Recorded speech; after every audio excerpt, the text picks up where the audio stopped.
voice. All right. So, okay.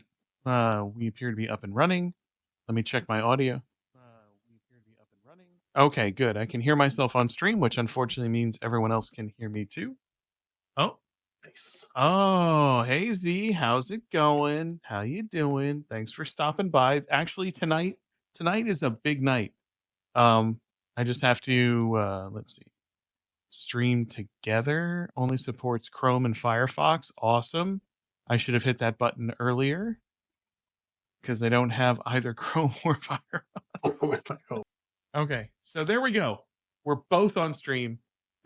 I need to make you bigger now because my giant head is so enormous. Or I need to make myself smaller. Let's make me smaller. Okay. Hey, you can't see it on your stream, but my wife got me a sign I put in the background of on my wall. Okay, so yeah, I don't think I have Chrome because I hate Chrome. A few moments later. All right. So we got that going. Gross. All right. Do you want me to try and do this from my end? No, I already have Chrome up. So Okay. give me 1 second to go to my channel. Okay, so we got that. All right. Okay, so we got that. Good. I can hear myself. Now I need to mute my tab. There we go.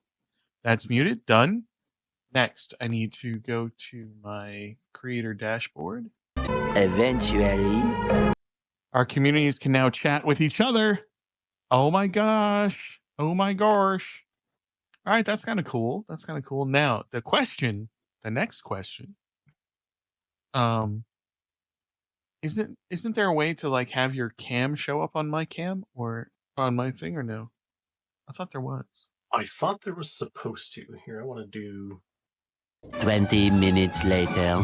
But on my end, when I'm looking at Oh, I got you. Okay. I got you. Oh, now did it work? Oh, okay. I hadn't clicked like confirm yet, I guess, on that I was done. Am I on yours yet or no? Because I'm not. Okay, so I need to adjust something with mine because I think I'm using my actual cam in my OBS. So let me adjust that. Okay. Did you click through all of the little pop-ups that it told you to do for like setting up your browser source and stuff? I thought I did. Much later. Yeah, the amount of serious like jank that is going on right now is so fantastic. I loved it. I loved the whole thing. Okay, so there we go. We're both on stream. I need to make you bigger now because my giant head is so enormous. Or I need to make myself smaller. Let's make me smaller. Okay. Hey, you can't see it on your stream, but my wife got me a sign I put in the background of on my wall. Okay, so it's funny that you should mention signs. That's an excellent segue to the first thing I wanted to talk about. Okay. Well, okay, before we talk about anything, now I can finally introduce the podcast. We finally got this part of it going. All right, here we go. So, Giggles and I have known each other now for almost 4 years, or about 4 years, give or take. And we met playing Among Us, and somehow still talk to each other because we don't talk to anyone else that we were playing Among Us with. That's true. Okay, but about 5 or 6 months ago, I started to get really interested in 3D printing. I hadn't bought anything yet. I started like floating the ideas out there to everyone I was playing Apex and Fortnite with. I was thinking about getting a 3D printer. Shiggles pops up one night and goes, I was thinking of getting a 3D printer. Because I've been watching a ton of videos on 3D printing, and apparently you had as well. Yep. And yeah, I'd been looking at a lot of like product research stuff, just like people's recommendations, and I was like, maybe it's time, because I'd heard about them obviously years ago, right? But from what I gathered at the time, like 6-7 years ago, they were still super finicky, like a lot of manual adjustment, and I was like, a lot of these are kind of it seems like they're getting a lot easier, more user friendly. Right. And so like Shiggles knows my obsessive nature when it comes to certain things. When I get interested in something, I kind of dive all in. It's kind of scary. But I was like, uh, I ended up ordering a 3D printer. And in the interim, I was thinking about it because I know, even though Shiggles owns the Anheuser-Busch Brewing Company, um, getting a 3D printer is a big step for somebody. So I made sure he got one. Okay. And I didn't pick the one I suggested. He did not pick the one I suggested. Okay. He wanted to go super simple for his first printer. So what did you get? I did. I got a Bamboo Lab A1 Mini. The A1 Mini. Okay. Now, Because by the I had way, tossed around the A1, but then for some reason, I think because I never had one, yeah. and they're all metric measurements. Mhm. To me, I was like, is 180 and 265 really that different for 256? And I was like, I'll just start small. It was like $100 less. That's how my brain works. Tell me it's $100 less, and I'm like, oh yeah, I'll deal with whatever caveats I got to. Well, first of all, you're clearly Also, Elijah, thank you for the follow. Oh, cool. Elijah, welcome. Yeah. All right, so clearly you're the smart one because I did not go that route. No, I You went saw. all big. Oh, yes, obsessive nature. Okay, but I saw a couple videos on another brand. Now, granted, I almost bought the bamboo several times, and I also almost went resin printing a couple of times, but then Yeah. I went back to FDM printing, and I saw a video on Cheedy. Okay, QIDI Cheedy, and I was like, you know what? The bamboos are nice, but the Cheedy is a Core XY, which to me was more appealing than the bed slinger, like the A1 and the A1 Mini. And I almost Mm-mm. got a Cobra 3 because was also coming out with its own version of an AMS system and was a lot less expensive than the bamboo. I almost went that route, and then I saw like dozens of videos of people tearing it apart because the quality was inconsistent. Um, so I went ahead and I got the Cheedy because they're going to be releasing supposedly first quarter of this year its own AMS unit, which they haven't yet, but it's coming. Um, but everyone talked about the quality of this printer and how it was bamboo like, only bigger. Okay. And Yeah. um, it was expensive. Not, I mean, definitely more than I initially planned on spending. But I talked myself into it, pulled the trigger, and that's what I started printing with. And of course, that wasn't good enough because once you start printing something and it's busy for 16, 17 hours, you're like, man, I really want to print this other thing. So what did I do? I went ahead and bought a P1S to go along with it because I was like, I should try bamboo. Everyone talks about how amazing it is. Yeah, they're so great. You got to have one. So I got the bamboo, and then like a week after that, I ordered an AMS. No, I got the combo with the AMS. Mm-hmm. And that was great, but then I realized that everything I wanted to print was like 6 colors instead of 4, so I bought a second AMS to go along with it. So now I've got the 2 printers with 2 AMSs hooked up to the one bamboo, nothing hooked up to the Cheedy yet. But I want to get back to your printer because your printer is like everyone says is the best. Like if you're gonna be starting the hobby, okay, it is without a doubt the easiest entry into the ecosystem. So, what was the first thing that you printed on your A1 Mini? The first thing I printed was a Benchy because even though I didn't want to, and I was like, now I'll print something else. I still just really wanted to print a dumb Benchy because to me, I was like, wait a minute. The Benchy has all these things on it. They're supposed to test how it handles overhangs and how it handles different surfaces, different shapes. Mm-hmm. And I was like, how will I know if it screws up my first print, why it's screwing it up? So I was like, maybe I should just do the Benchy. I'll just do that. Mm-hmm. So I did that. It turned out fine. But it was one of those things too where the filament that was ordered at the same time as the printer was delayed by a week. Mm-hmm. So all I got was this tiny little test sample that was, I don't know, maybe 2 or 3 meters worth of filament. Right. So I also was like, well, what can I even print? I mean, surely they gave me enough for a Benchy, but I didn't know how big I could go on something having never printed before. I was like, what is this going to last me? Because usually a spool is a kilogram. Mm-hmm. So I was like, well, what can I make with this tiny little bundle of filament.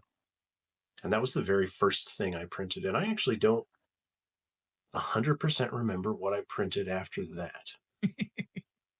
Because my wife, as soon as I got it too, she kind of watched it printing the little benchy thing. And she got kind of into it too. And she was like, oh, wow, I want to find some stuff to print, So I put Bamboo Studio on her computer as well as mine. And then because I had gotten that email, that I knew that the filament spool from Bamboo was going to be really late. Right. I was like, well, I don't want to just wait because I was getting it on a Friday. So I was going to have it for a whole weekend. And I didn't want to not be able to print. So I went on Amazon and I searched for filament that I could get same day delivery, which would have been Saturday because I work late. So by the time I was looking at stuff on Amazon, it was technically Saturday morning. And I found like some silk filaments, some dual color silk. So I just bought those. And I think my wife printed several things as well that same day. Like she found a little flexible dragon guy. She found a dragon egg like container. Okay, first of all, I love that little dragon guy. Because that's one you posted on the Discord server. Yes. And it looks fantastic. And the dragon egg came out amazing. I'm not gonna lie. Yeah. That thing came out so nice. The egg was really cool, yeah. And you also printed out the ATST also, if I remember correctly. Oh yeah, it was like a little model kit card. Right. I did not go traditionally. I did not go simple with a benchy, of course, because God forbid. The very first thing I printed was a Daredevil helmet, and it was way too small, and it was really, really rough on the bottom. Like it needed tons of post work, but I still have it on display in the top of my shelf.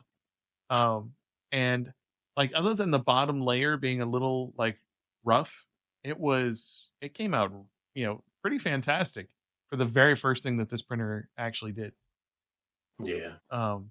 Although now, knowing what I know, I would have printed a benchy because I never went as far as to investigate what the benchies tested.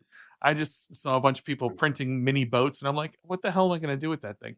So yeah, exactly. You're like, that's a dumb thing. I don't want that. Yeah, so I went ahead and printed a cosplay mask because I'm never doing cosplay. I'm never going to wear the helmet. I just wanted it on display. Exactly. I mean, I think those are probably more interesting for me. Yeah, is the display aspect of those things, because I see people that do build, full cosplay suits, which is cool. I respect that. I'm not going to do anything like that, but the helmets do make really good, like set pieces. Or if there's anything, like certain characters, like the Mandalorian or something, some of their armor pieces, like if you have a gauntlet that has a lot of extra accessories on it, things like that. Right. That stuff could be cool to just put on a stand and put on a shelf. Absolutely. So the thing that led us into this discussion was you had mentioned that was a good sign for something. And I said to you it was a good segue, and I'm going to tell you why. Okay. Now that we've introduced, our limited experience that we have with 3D printing. So I printed out a couple of card deck holders for a couple of Uno decks. Okay. But the deck holders themselves, when I went to print them, because I printed them on my Cheaty, it came out in one color, and the Uno logo obviously didn't appear because it was a single color. Okay. So Yeah. I went on to Maker World, which is my favorite site in the world right now. And I was looking for an Uno logo that I could print. Couldn't find one because I couldn't find the right way to word it properly so that it would actually produce one. But since I put the word Uno logo, logos for so many other things came up, and I just started printing signs. Okay. I can't get over it. I'm like, okay, so we have Oreo. Okay, and for some reason, this one guy who's really talented at making these things, he has them in two different sizes. So I have nice. two different size Oreos, printed out a couple different Marvel logos. Okay, came out super Nice. clean. I mean, oh yeah. And you'll appreciate this next one. Okay, if anyone will appreciate this next one. Hey, look at that. Oh my god, so clean. Okay. That It one's is so fantastic. crisp. Oh my gosh. Hmm. Um, this one is really stupid, but I couldn't help it when I saw it. I had to print it. Costco. Nice. And of course, the And Nintendo. so yeah, I have legitimately just been printing signs for like the last week. I did finally find an Uno sign. And I printed it and I glued it onto the box, but I also found this and I was super excited about this. Oh, nice. Right? Babylon 5. It's an amazing show. My wife hates it. She probably would hate that we discuss it. I- She feels it right now. I know somewhere in the house. She's like, sons of bitches. so Babylon 5 holds a really special place in my heart.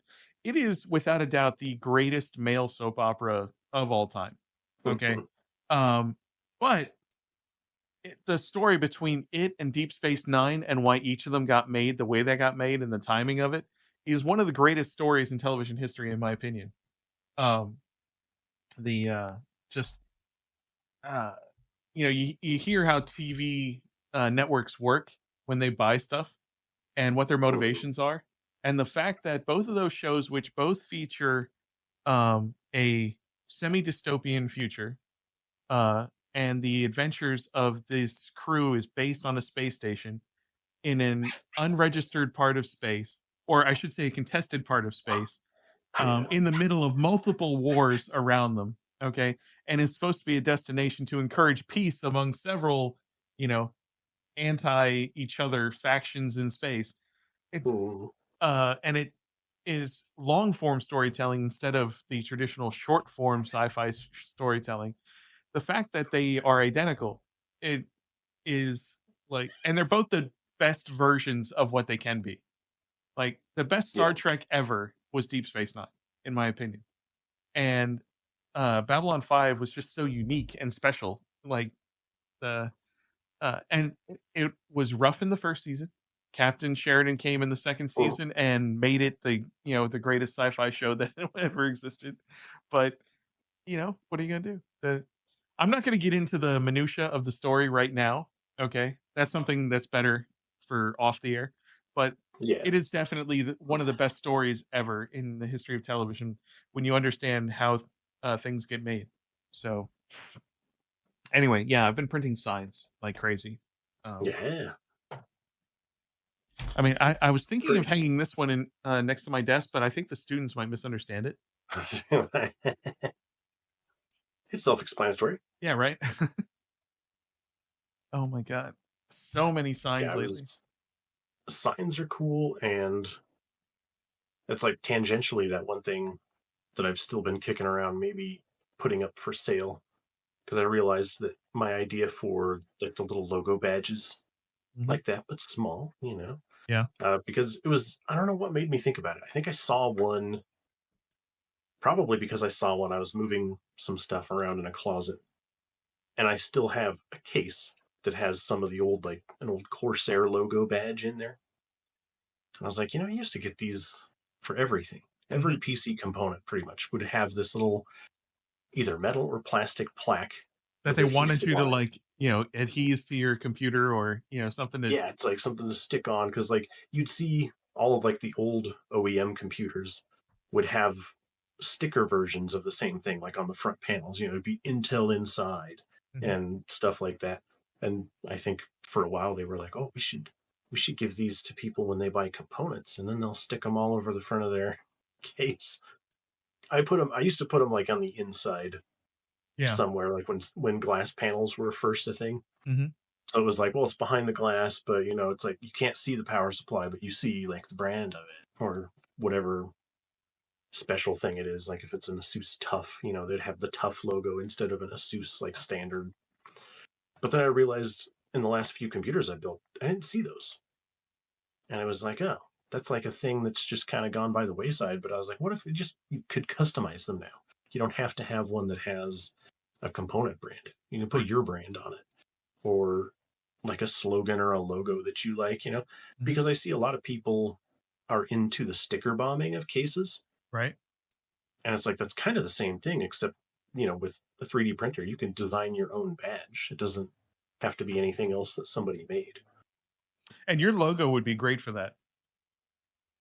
Yeah, I think so. I like that. That's the one graphic design thing that I have done myself that I'm like, I like the way this turned out. Mm. Didn't just make me go, that was a good attempt. Delete, start over.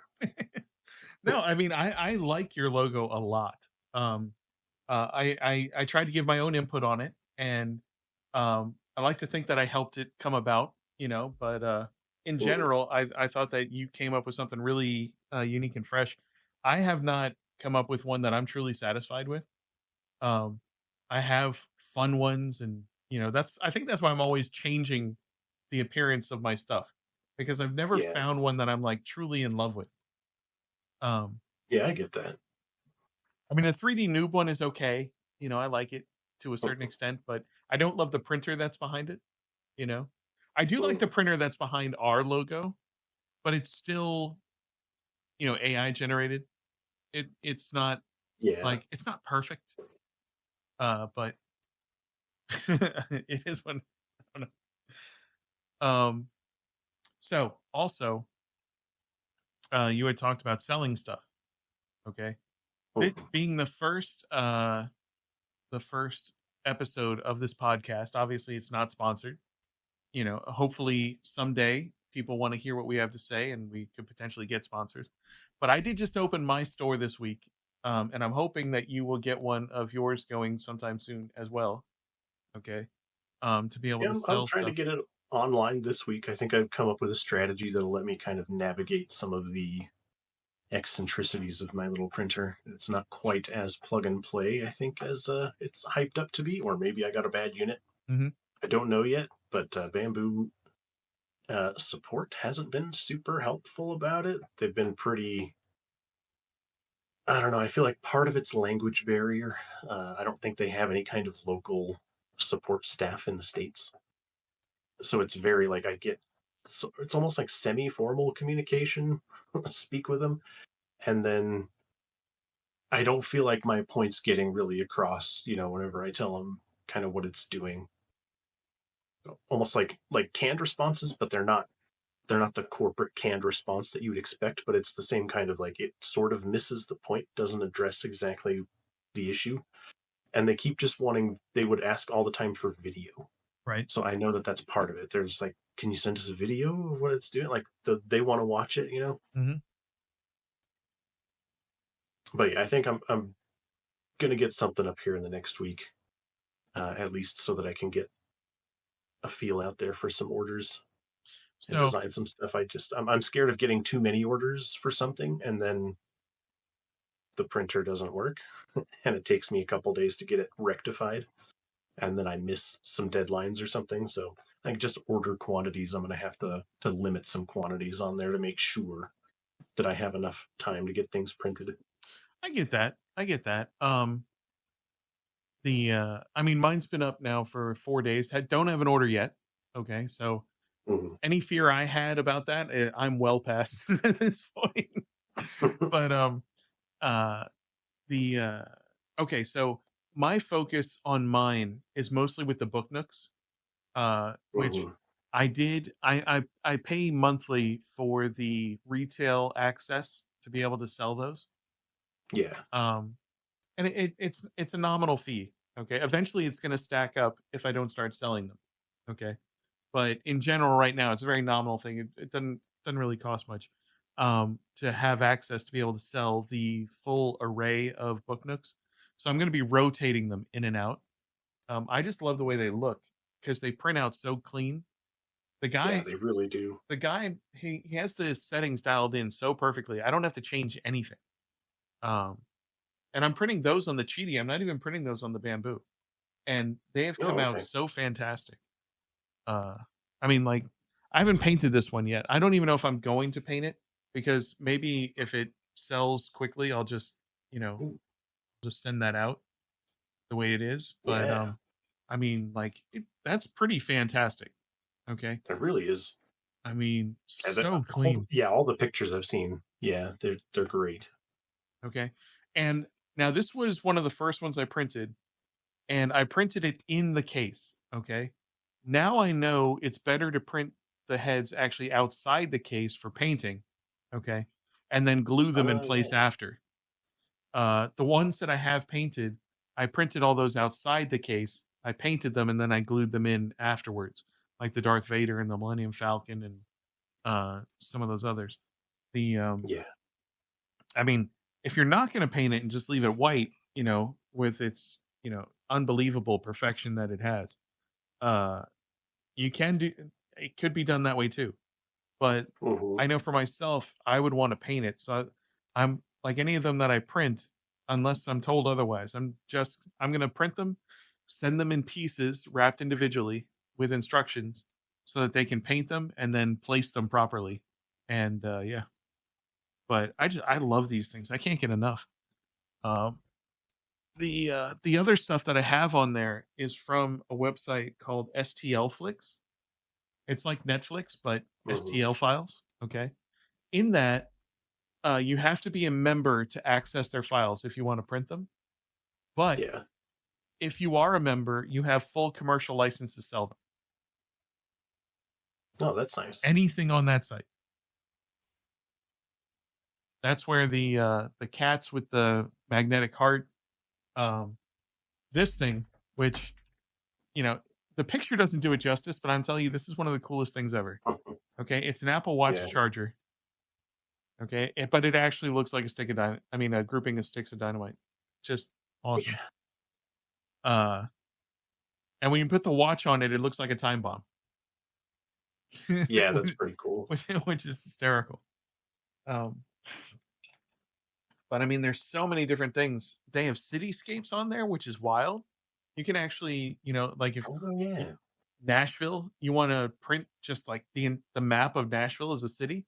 It actually Mhm. has. I don't know that I'm going to list that because it takes almost 3 days to print.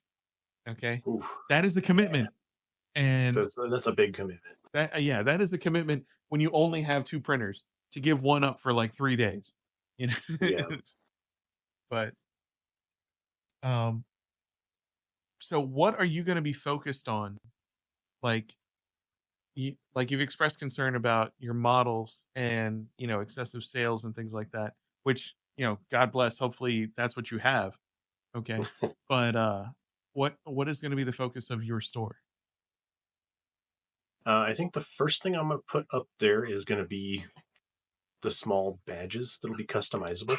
Right. Um, I'm kind of coming up with some ideas of just like little sayings, so they won't be like the PC case badge that I originally had kind of the idea from. I Mhm. think is a little too niche almost. I Right. don't know how many people would be searching for that, on a website. So I could offer that as an option as well, just in the description. Mhm. But more of things like customizable little sign for someone's name or someone's like a short slogan if they want it printed out. I'll nail down some fonts that I like, kind of the best that work the best, Right. and then get those set up. So that'll be a little bit of customization, But I kind of feel like the customized stuff is a strong point also of 3D printing. Oh, without a doubt.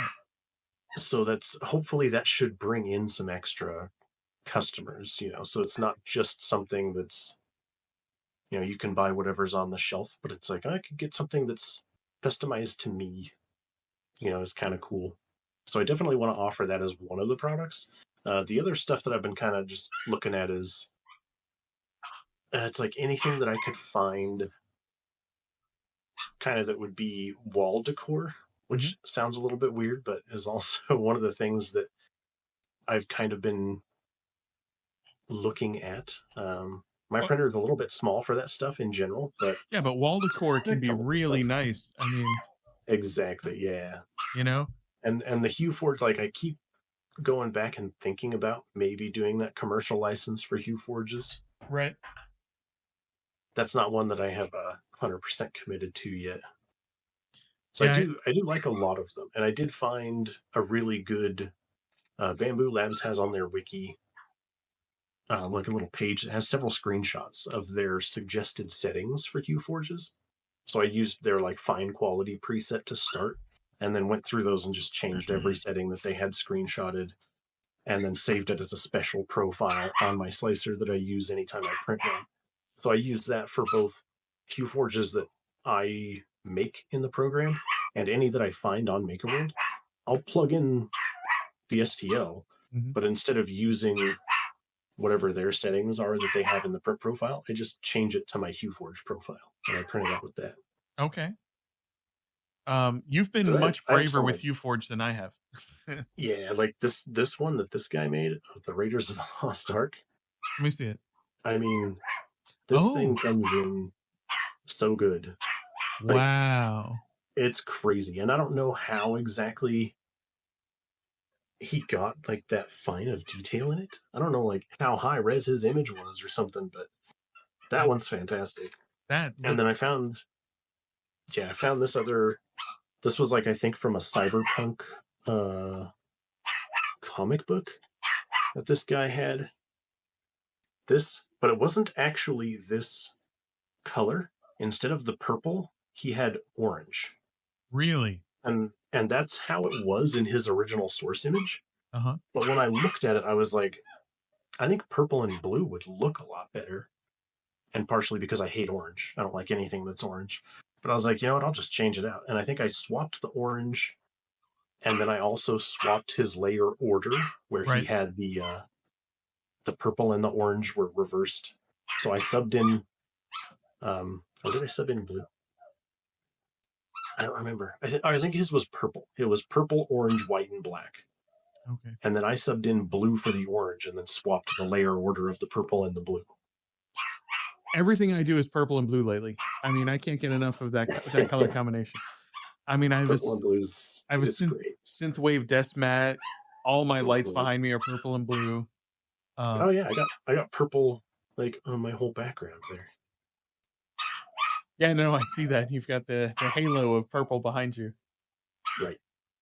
No, that sounds awesome. But I got the commercial license for the HueForge, and I have not had the guts to spend real time, actually working in HueForge to create something. The only thing I've Mhm. created, other than my the certificate I gave my brother at Christmas time for his Jelly of the Month Club membership as a joke, was the little miniature of myself. Yeah, Oh little, yeah, nice. little super noob over here. That was fantastic. But I mean, I was waiting until I could do AI on my phone to really want to do anything, with creating my own stuff, which is how I Okay. created you and me. I created us on my phone and then Yeah. transferred it over. Mhm. Yeah, it's like the one AI image I did get that really worked well. Mhm. I don't have to physically show, but it was Cloud Strife from Final Fantasy VII. Right. But that was an AI image prompt that I did, and then I put that in HueForge, and that actually I gave that to my sister for a Christmas present because she also loves Final Fantasy VII. Oh, someone should. I do too. I, Everyone does, doesn't they? well, I mean, come on, I've never been into like anime and stuff like that, but Yeah, me neither. I hate anime. I do like comic book stuff.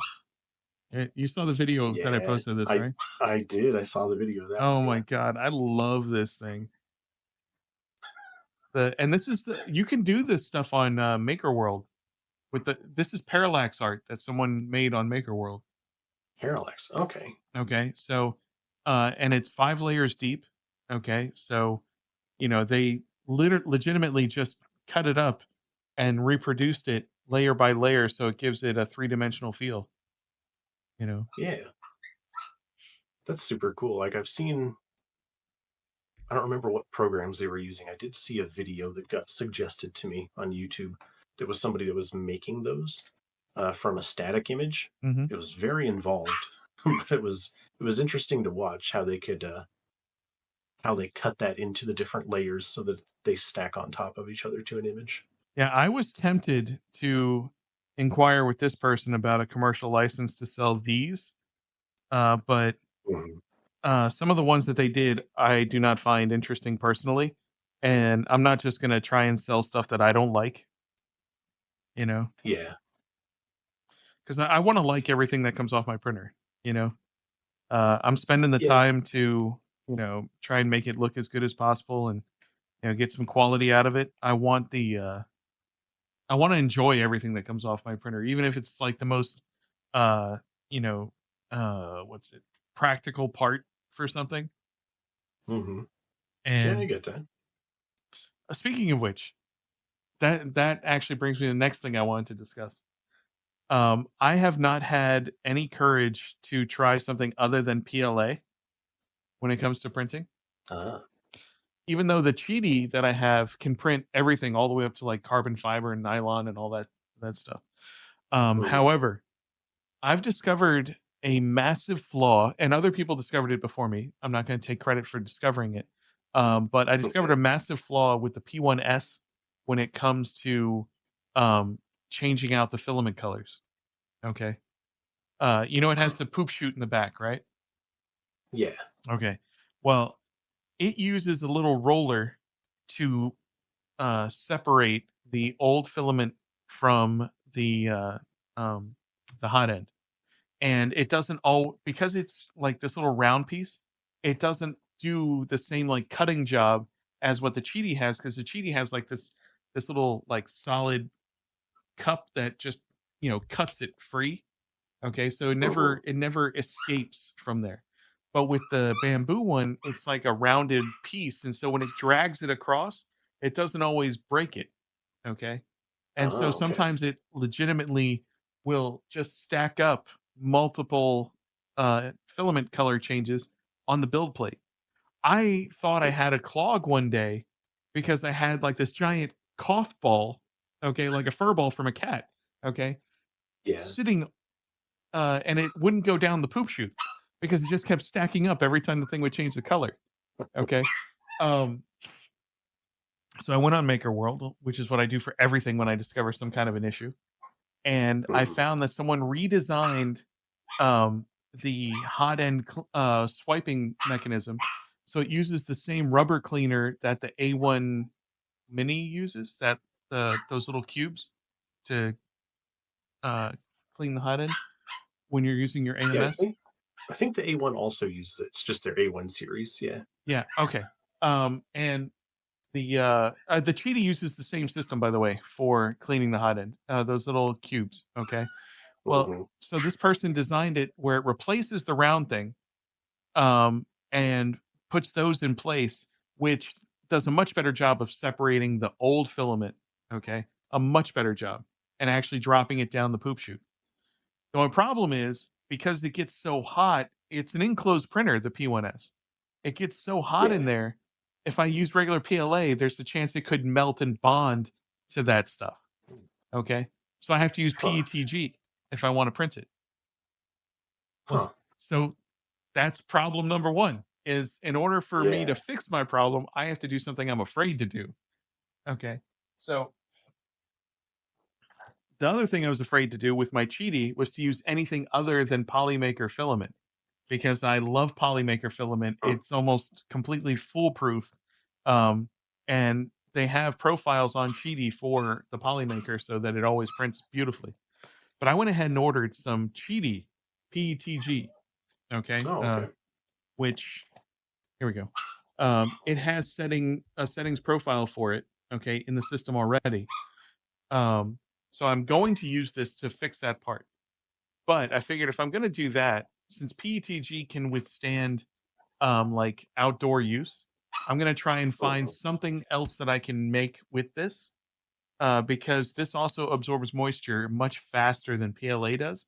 So I don't Yeah. want to open it and then try and store it and then have to dry it and go through all that. I'm just going to try and print like 5 things in a row and empty the spool out as much as possible. Yep. Uh, and just do it because it's so humid down here, bro. It was 86 degrees today. It's the middle of winter. Oof. Okay. Yeah. It was brutal. And yesterday we took the kids to the fair. It was 86 degrees then too. They were dying. Okay. They Middle of were winter, dying. it's 86 degrees and like It's too it's much. 70+% humidity. I was Yeah. I was done. Okay. So anyway, PETG. I'm gonna be using it, but I have to use it really quick. That's why I haven't opened it yet. I Yep. haven't Because once they get the print started, I have to just roll them out. Okay, or just do something really, really big with it so that I use it all up. Yeah, Because use a monstrous print of some kind. yeah, I mean, I have to do something because I now, granted, I can dry in the Cheetah. You can use it as a filament dryer, Oh but wow. then you're committed to using it for 9 hours to not do anything with it. Okay, because that's Yeah. the cycle on it is 9 hours to dry PETG. Okay, so you are legitimately taking that thing offline to do nothing and run up your electric bill to do nothing. Yeah. You know, Yeah, so that's the one of the big advantages of being in the semi-arid or high desert climate up here in Colorado, man. Is it's like, especially PLA too. Like, I still haven't bought anything except PLA and silk PLA, mhm. but with them being the least hydroscopic filaments and it being so dry up here, especially in the wintertime, it's so dry up here. So it's like, yeah, that was a bunch of the things I was running into too with trying to find any kind of help on like a message board or something Mhm. about my print issues I was having. As several people were like, it's probably wet filament, and I was like, no, No, man, it's got to it's not. be It's like, not wet filament for you. yeah. I was like, the filament's probably drier now that it's sat out in my house than it was when it was packaged. Like, it's super dry up here, so I know it's not wet filament, and none of the other issues that kind of wet filament usually presents in are Mhm. things that I have go wrong with mine. It's just, it's weird because it's so random. Like, I will get models that I have printed before or something super similar that has Mhm. come out just fine, and then you try and run it again, and it just can't do it. And it's either really persistent, like bed adhesion issues, which even scrubbing that plate, like I would get to the point where it was hot water and soap every print on that plate. And I don't use anything on the plate either. It's just the textured PEI. Right. But it would have either that or it would be that the any corners that it was making would curl upwards like a claw almost. And then it would start catching the nozzle every time it would try and make another wall. Okay. But the tighter the corner, the worse it would happen. So if you had something that had like a small base, Mhm. and it's like a little, wherever that base is, if it wasn't a square or more rounded, anything that had sharper angles on it, like a triangle, Mhm. it would just, all three of those corners, once it gets like 10 or 15 layers up, would just start like really curling into like what just looked like a dragon's claw. Oh And then yeah. every time it would start to print another layer, you just hear it just scraping past all that stuff. I can't help you with any printer issues, but Yeah. I actually do know where you can go to get information, and I guarantee you, someone there has a solution. I guarantee someone there has a solution. Okay. That would be nice. Especially What? since it's so intermittent, because that's what bothers me. If it was something that it was doing all the time, Mhm. then I feel more confident that I could be like, yeah, it's doing this every print, but there's some things like the first thing that it started doing this on was actually a what do you call it? It's like a tea light holder, but it was like that lithophane thing I showed you. Was I put it in the Discord a long time ago, but it was the moon, Oh yeah, and yeah, yeah, then yeah, yeah. he made us, like, the guy that designed the model made a special stand for that, and it's this like weird geometric kind of design, Mhm. but it's all like tubular triangles that kind of go in a little pattern. Right. And I did find out that even though he designs, it's a Maker World exclusive model, Mhm. but other people with A1 printers were having huge problems printing the base. And they're like, it fails every time. There's something weird with it. I don't know why. It's just, it would either come off the plate or it was colliding with the model at certain times and knocking a piece of it off. Right. And I was like, well, it's not just me, but the very first one we printed came out absolutely gorgeous. There was nothing wrong with it. It was fantastic. And the next 8 times we tried to print that thing, it would not work. It just failed every time. I'm actually gonna put your moon print on my thing here so that Oh yeah, you can see it in that's pretty stream. cool. So Yeah, it's like a semi lithophane. It's like the simplest lithophane, but it actually looks pretty detailed because the moon itself doesn't take very long to print. And I don't think they used, well, they might have used like a lithophane software of some sort, but mhm. it doesn't take nearly as long as a regular like lithophane print would take. I think that globe takes maybe 2 or 3 hours. Mhm.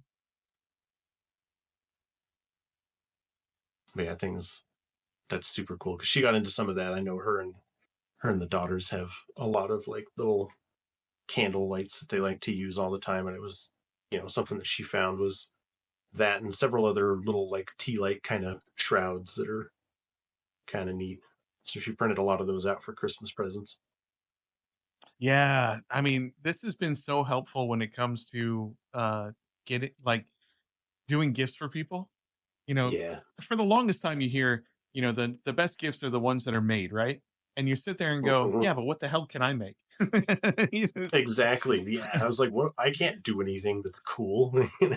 But I It's like gave my mom liked my stuff when I was 5 and hasn't improved. So I don't know. I gave away so many 3D prints over the holidays as gifts and got Yep. nothing but like the most genuine thanks and appreciation. Like Yeah. I would buy as much filament as I could ever afford to continuously get those types of reactions. I mean, Yeah. even my students, like I gave little gifts of appreciation, little snowmen I printed out and little like Spider-Man characters with a Santa hat Mhm. on and stuff like that. Printing out dozens of them and passed them out to my students, and they all freaked out over them. I mean, they acted like it Yeah. was the greatest thing they ever got. Like, um, Yeah. We print out a bunch of those like pass through fidget toys too, and those were like a big hit. oh my god, Where the people fidget just like, toys. Oh yeah, yeah, yeah, like my nieces and nephews are like fighting over them. I want the cone one. And it was like they're all basically the same thing, dude. Just you know. And I did make it's like a pass through, but it was a puzzle box hmm for my niece's graduation party. oh Because for graduation, I just was going to give her like $40 or something. yeah, But it was like, well, I don't want to just give you an envelope with $40. So I found like a little model that looks like a present, hmm but it also looks like one of those pass through fidget toys. yeah, But the thing is, the center of it is actually two pieces, and it hmm has this like chamber in the middle. So you can roll something up really tight and hide it in there. And then when it joins together, it looks like one piece. So I just gave her the present. And then I was like, yeah, well, your present's inside of there. You got to figure out how to get it out. so So it then she spent like 10 minutes doing that. so you and I are friends because we think alike in so many different ways. Um, I have two nephews that are of near high school graduation age, and the only thing Mhm. they ever want are gift cards and cash. Okay, doesn't Yeah, matter. That's all they want. So I got them PlayStation gift cards, and I put them in these cylinder puzzle boxes. Okay, and it took probably close to a half an hour for each of them to open them to get their gift nice. cards that were in them. But they're sitting there trying to, and I'm thinking to myself, after like 5 minutes, they're going to give up and I'm going to end up having to unlock it myself. They didn't want help. They didn't, they sat there the whole Yeah, time laughing and giggling because they couldn't get it open. And then when they finally got it open, they were like genuinely excited. yeah. It was like, oh yeah, And yeah. It was the same thing. Like one of my niece's friends was even like at one point, I think she said like, oh, I see. Like I think she saw the seam or something, and mhm. she was like, oh, I figured this out. But she like went to go like touch it or take it or whatever. And she was like, no, I'm gonna figure this. And I did this. I did the same thing for my father, except instead of giving him a cylinder puzzle box, I found an Aztec pyramid that had sliding Oh, joints, and all of that was to then unlock the top of the temple, which you had to spin around in certain directions in order to raise it a little bit and a little bit. Then oh yeah, at the very end, you're able to unscrew the bottom, and there's a key. You pop the key, which is a sword, by the way. You pop the sword nice. into the front of the temple, and it kicks open, and there was a gift card sitting in that. Uh, Oh, that's cool. That's an intricate one. Yeah. yeah. I found some puzzle boxes that were kind of semi intricate, hmm but then after assembly, it was like I don't know, the tolerances weren't super great on them, and I was like, if I didn't know how you were supposed to solve this, I don't know that I would be able to solve it. Just because it was, I think whoever I could probably tweak it a little bit too to make it work, but it kind of used this like rotating lock on the inside, hmm but it relied on weight, so it was like Oh, gravity moved, but the piece I think was too light. So maybe oh, like doing 100% 100% infill infill. on Yeah. something. It's Like like like that's what I I know should have what I'm done. saying. I'm agreeing with you 100%. It's the Hmm. first thing that popped in my head. We could both be wrong. Yeah, we could, but it was like that's the first thing is once I got it together, I was like, that thing needs to be heavier so that because I would have to move it and then jostle it to like try and shake that thing down into position because Right. I knew where it needed to be, but it was like, yeah, but that's not self-explanatory, to somebody that's trying to do this. It's like if you turned it too gently, yeah, it could just like it wouldn't actually spin the way it was supposed to. Mhm. And I was like, nah, that's kind of janky, I don't want to give that one to anyone. And actually, thinking about it, I do know another way. Not that I know how to do it, but I do know another way that you could add weight to it. Is that you Hmm. put 0% infill, okay? And when you get up to a certain point, you pause the print and you put something that has weight into the printer and then have it Yeah, print around it and it would add weight to that thing. yeah, I So, could drop some BBs or something in there. yeah, that's what I'm saying. So that I don't, I don't know that I would necessarily attempt it myself, but I've seen people embed magnets that way. So Yeah. that would be another way I would think if you wanted to add weight to something that you go 0% infill and just do it that way. Hmm. Yeah, I printed a couple embedded things, but they were just little handles for hex keys Oh. because it was like super fine hex keys, which I have tool sets that have hex key kits or whatever, Mhm. but they're all for automotive, so they're all bigger sizes. And for any like the small ones that I get and stuff like with the printer, it's like, well, I don't have a better hex key than this like tiny flimsy one they gave me, but I would still like it to be more usable. So I found a plan, that had basically it's a clamshell, but I found one that was designed by a guy specifically that instead of it being like a little clamshell thing you clamp over the end, Mhm. it just had a pause in the print that was high enough so that then your hex key doesn't collide with the nozzle, Right. and you just press it in place and then it would print the rest of it right on top of it. So now they have nice little handles to save your fingers and kind of strengthen them up a little bit. Wow. That's awesome. Yeah. I did that at the same time. I think it was right when I found the little toolbox add-on that I have for my printer too. Because there's one screw at the base of like the vertical gantry Mhm. that you take out, and then this toolbox slides into where that plastic piece is, and then you use the same screw to just attach it.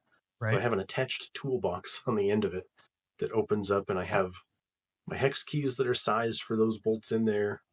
I've got my lubricant for the rails that fits in there, and a little tool to help spread it.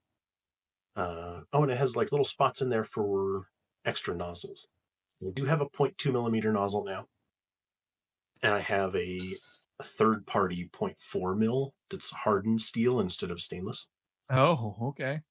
Because that was during the troubleshooting process, was not necessarily that it needed to be hardened steel, but someone was like, well, maybe just try a different nozzle. That one might be, well, because it worked for like 3 weeks perfectly Mhm. before it had a single issue. That was like kind of the first line of reasoning that a lot of people suggested was it's possible that the nozzles clogged with something on the inside or was weak and it somehow failed somewhere. But yeah, it's not the issue. But now I have extra nozzles, so I need some place to store those. Yeah, I need to buy the steel carbide nozzle for the Cheaty, because that's the thing Mhm. that's supposed to allow you to print like the really really expensive stuff. Um, Yeah, like carbon fiber and stuff like that. well, there's one that's a combination of glass and steel. Um, Oh wow. and supposedly, okay. Do you know who Loyal Moses is? He's a YouTuber and he streams also. But he is Yeah, I've heard the name. okay. So he's the one who I saw the initial Cheaty video for, and he printed out a Bad Batch helmet out of this super expensive material. It's like $75 a kilogram, okay, for the material. Cool. When he knocked on it, he could have been knocking on a submarine. I'm telling you, it was as solid as anything, and Huh. it printed out so freaking beautiful.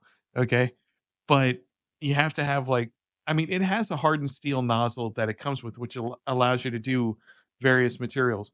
But they have an even stronger one for like ridiculous stuff. Huh. Um, so yeah, there's uh that's something I was thinking of getting if I ever have the guts to go beyond the PLA world, which right now I'm very happy with PLA. You know, I'm not looking to Yeah, dive same into here. ABS or ASA or any of the other stuff, or TPU or Oh yeah. uh TPU, I might. I've been thinking about just getting one. If I can find somebody that has a smaller spool of it, I don't want to buy a whole kilo of it. I don't think. But definitely, I want to try that for some of these, like these car models that I found mhm. that Make have the tires, tires print make separately tires. because Yeah, they're black. yeah. Yeah, but it would be super cool to actually have them printed out of TPU. No, I'm not arguing that point at all. I've thought about doing TPU just for flexible, applications. Uh, because I've seen people make shoes out of it. I've seen people make insoles Yeah. and stuff like that. And I mean, it's a very attractive material. Okay. Hmm. Um, having said that, I'm a coward. Okay, the machine works right now, and I don't want to invite something that's going to potentially make it not work because I did something stupid or I didn't change the settings properly or whatever the case is. So, Yeah, which is why, I kind of had that.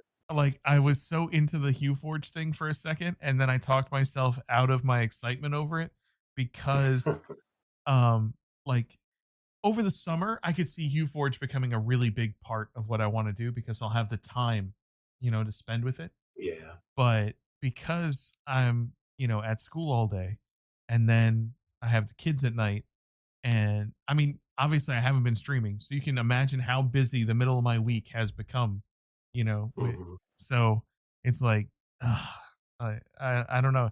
I'm learning the 3D printing. I'm going to be trying to learn resin printing, and I'm almost at Hmm. maximum capacity of being able to take in new stuff, you know? Yeah.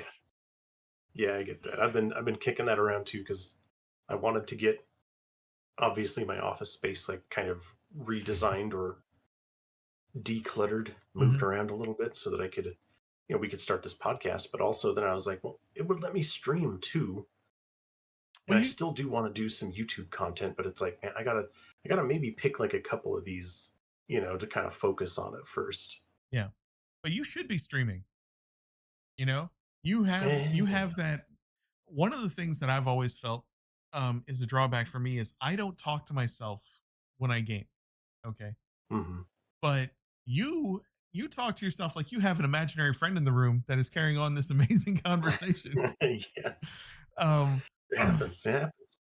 and like I've watched your stream and sat there. Like I remember before Connie left our Discord server, um, they were like, I swear to God, he could legitimately just be talking to anybody. And I don't know that his conversation would go any differently than it is right now. And he's only talking to himself. That's right. It's just me, but I'm just whatever I think, I just say it out loud. Pretend like the game can hear you. That's another good thing. Although with that one, sometimes in those XCOM streams, that's why I started putting the 18 plus on my stream after the first couple weeks, because it's sometimes hard to not swear at those guys a lot. I don't remember hearing you do a whole lot of swearing, but that one I game, try not to. that you were playing, I don't remember the name of it. It featured, it had a female protagonist. She was like a teenager, um, and she had like magical powers of some kind. Uh, Oh, Forspoken. Forspoken. Damn, that Mhm. girl's got a mouth on her. Oh my Yeah, god! Like what? and also, holy shit, that game is boring. Ye- Like that was my. I did one stream of that, and I was honestly like a couple hours in. I was like, maybe I should just stop now. Like maybe I should just. I didn't even want to finish the stream of it, but I was like, it's so early in the game, and you know how a lot of single player games now they have the long ramp up time, Mhm. sort of before it really gets to the game part. Yeah, And I was like, well, is this just like this sort of tutorial ramp up that's like this? But yeah, that was an awful game. yeah. Did not enjoy that one. I've thought about streaming Indiana Jones, but I Mm. haven't been able to talk myself into doing a solo game. It's been so long since I've Uh, committed to like Hogwarts Legacy was the last solo game that I really tried to do on oh stream. yeah. And Hmm. that was before I got my 4090. I imagine it would look even better now than it did before. Uh, Yeah. and I don't know, like I just haven't been able to talk myself into it. I enjoy playing with you and Josh and Emily and you know so much that I've lost a lot of interest in the single player stuff, you know. Huh. Where See, I've before come I back never around on played it. online. I Yeah. Yeah. I hated playing online. And then I mean we had that experience with the that old server and you know that did not reinforce my opinion of playing online. Yeah. Yeah. That was. I don't know. I've gone back and forth on it a few times where it's because I'll definitely swing towards multiplayer stuff for a while. It seems like, Mhm, but I always end up coming back to single player stuff, and I think that's just when your tastes are kind of solidified when you're younger. mhm. And when I was early teens and really doing a lot of gaming, a lot of the stuff that I found that I liked was all single player and ironically RPGs. I played so many JRPGs on the PS1 that I honestly think it's strange that I don't like anime.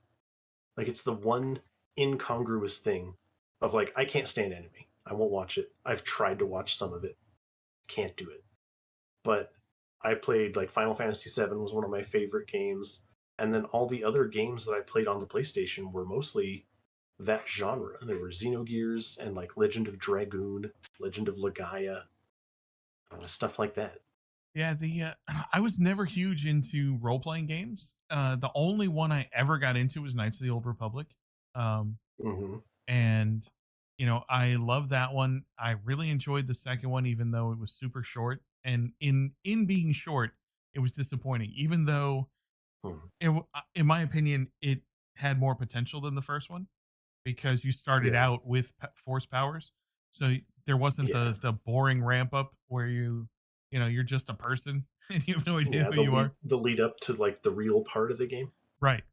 Um, and like I probably replayed that even up until recently. I've probably replayed it about 150 times just to see how Oh many wow. different outcomes I can get from it. Uh, Yeah. but like I could never get into role playing games. I tried.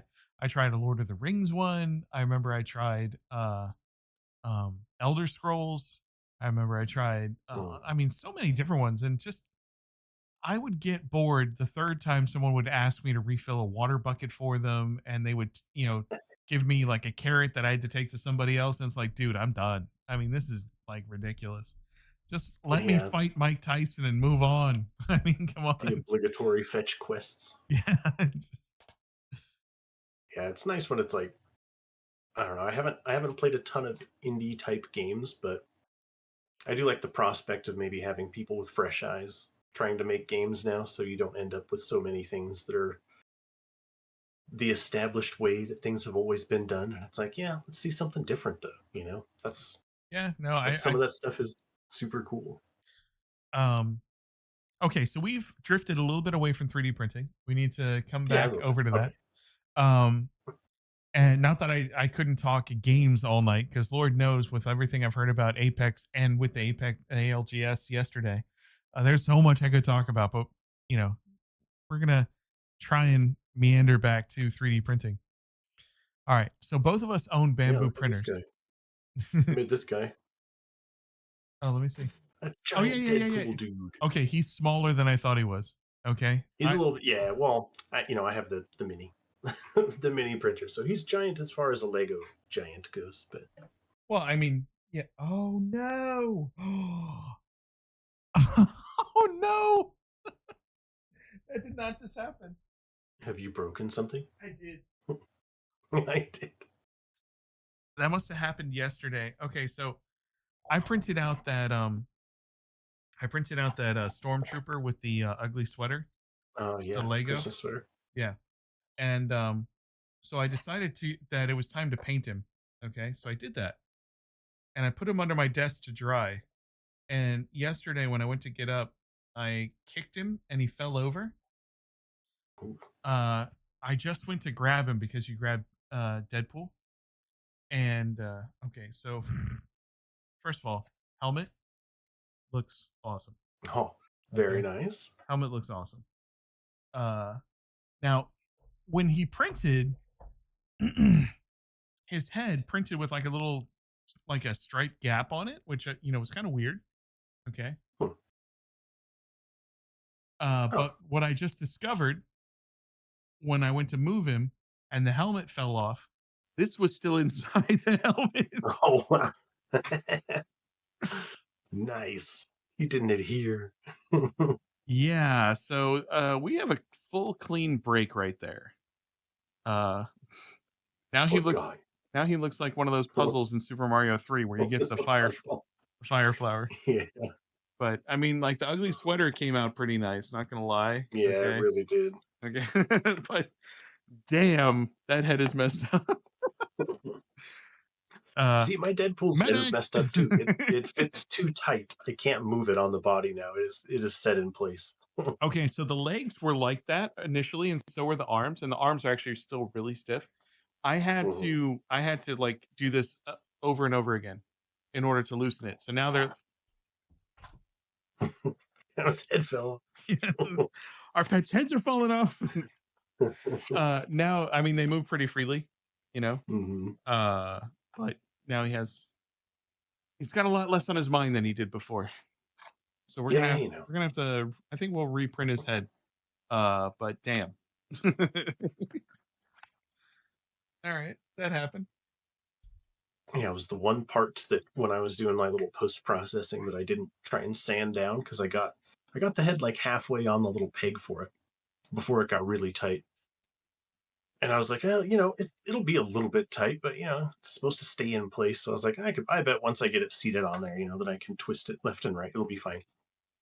Can't twist it left and right anymore. It is just it's straight up just set where it's at. I think I'd need a vise to get that thing apart too. You cold soldered it. Yeah, pretty much. All Yeah, right. I got his. I did sand down like the other joints too. I did a little more work on those, so they're not so stiff. He can actually articulate his arms and legs. So we both own bamboo printers, and I don't know if you've realized this about the 3D printing community, but having watched so many videos on it, one of the things that I came to appreciate about the 3D printing um, community is how open sourced it is. Okay, Hmm. and I mean, if you look at Prussia's and what's that other brand? Sovel, yeah. Um, those printers they basically have themselves opened up so the communities can figure out what the best upgrades are for those types of printers. And Yeah. um, there's open conversations in the communities, especially for like entry level people and even mid level people, to be able to pick the brains of the people who know everything, and Hmm. um, they sit there and explain to you, where you made a mistake, or they give you their opinions.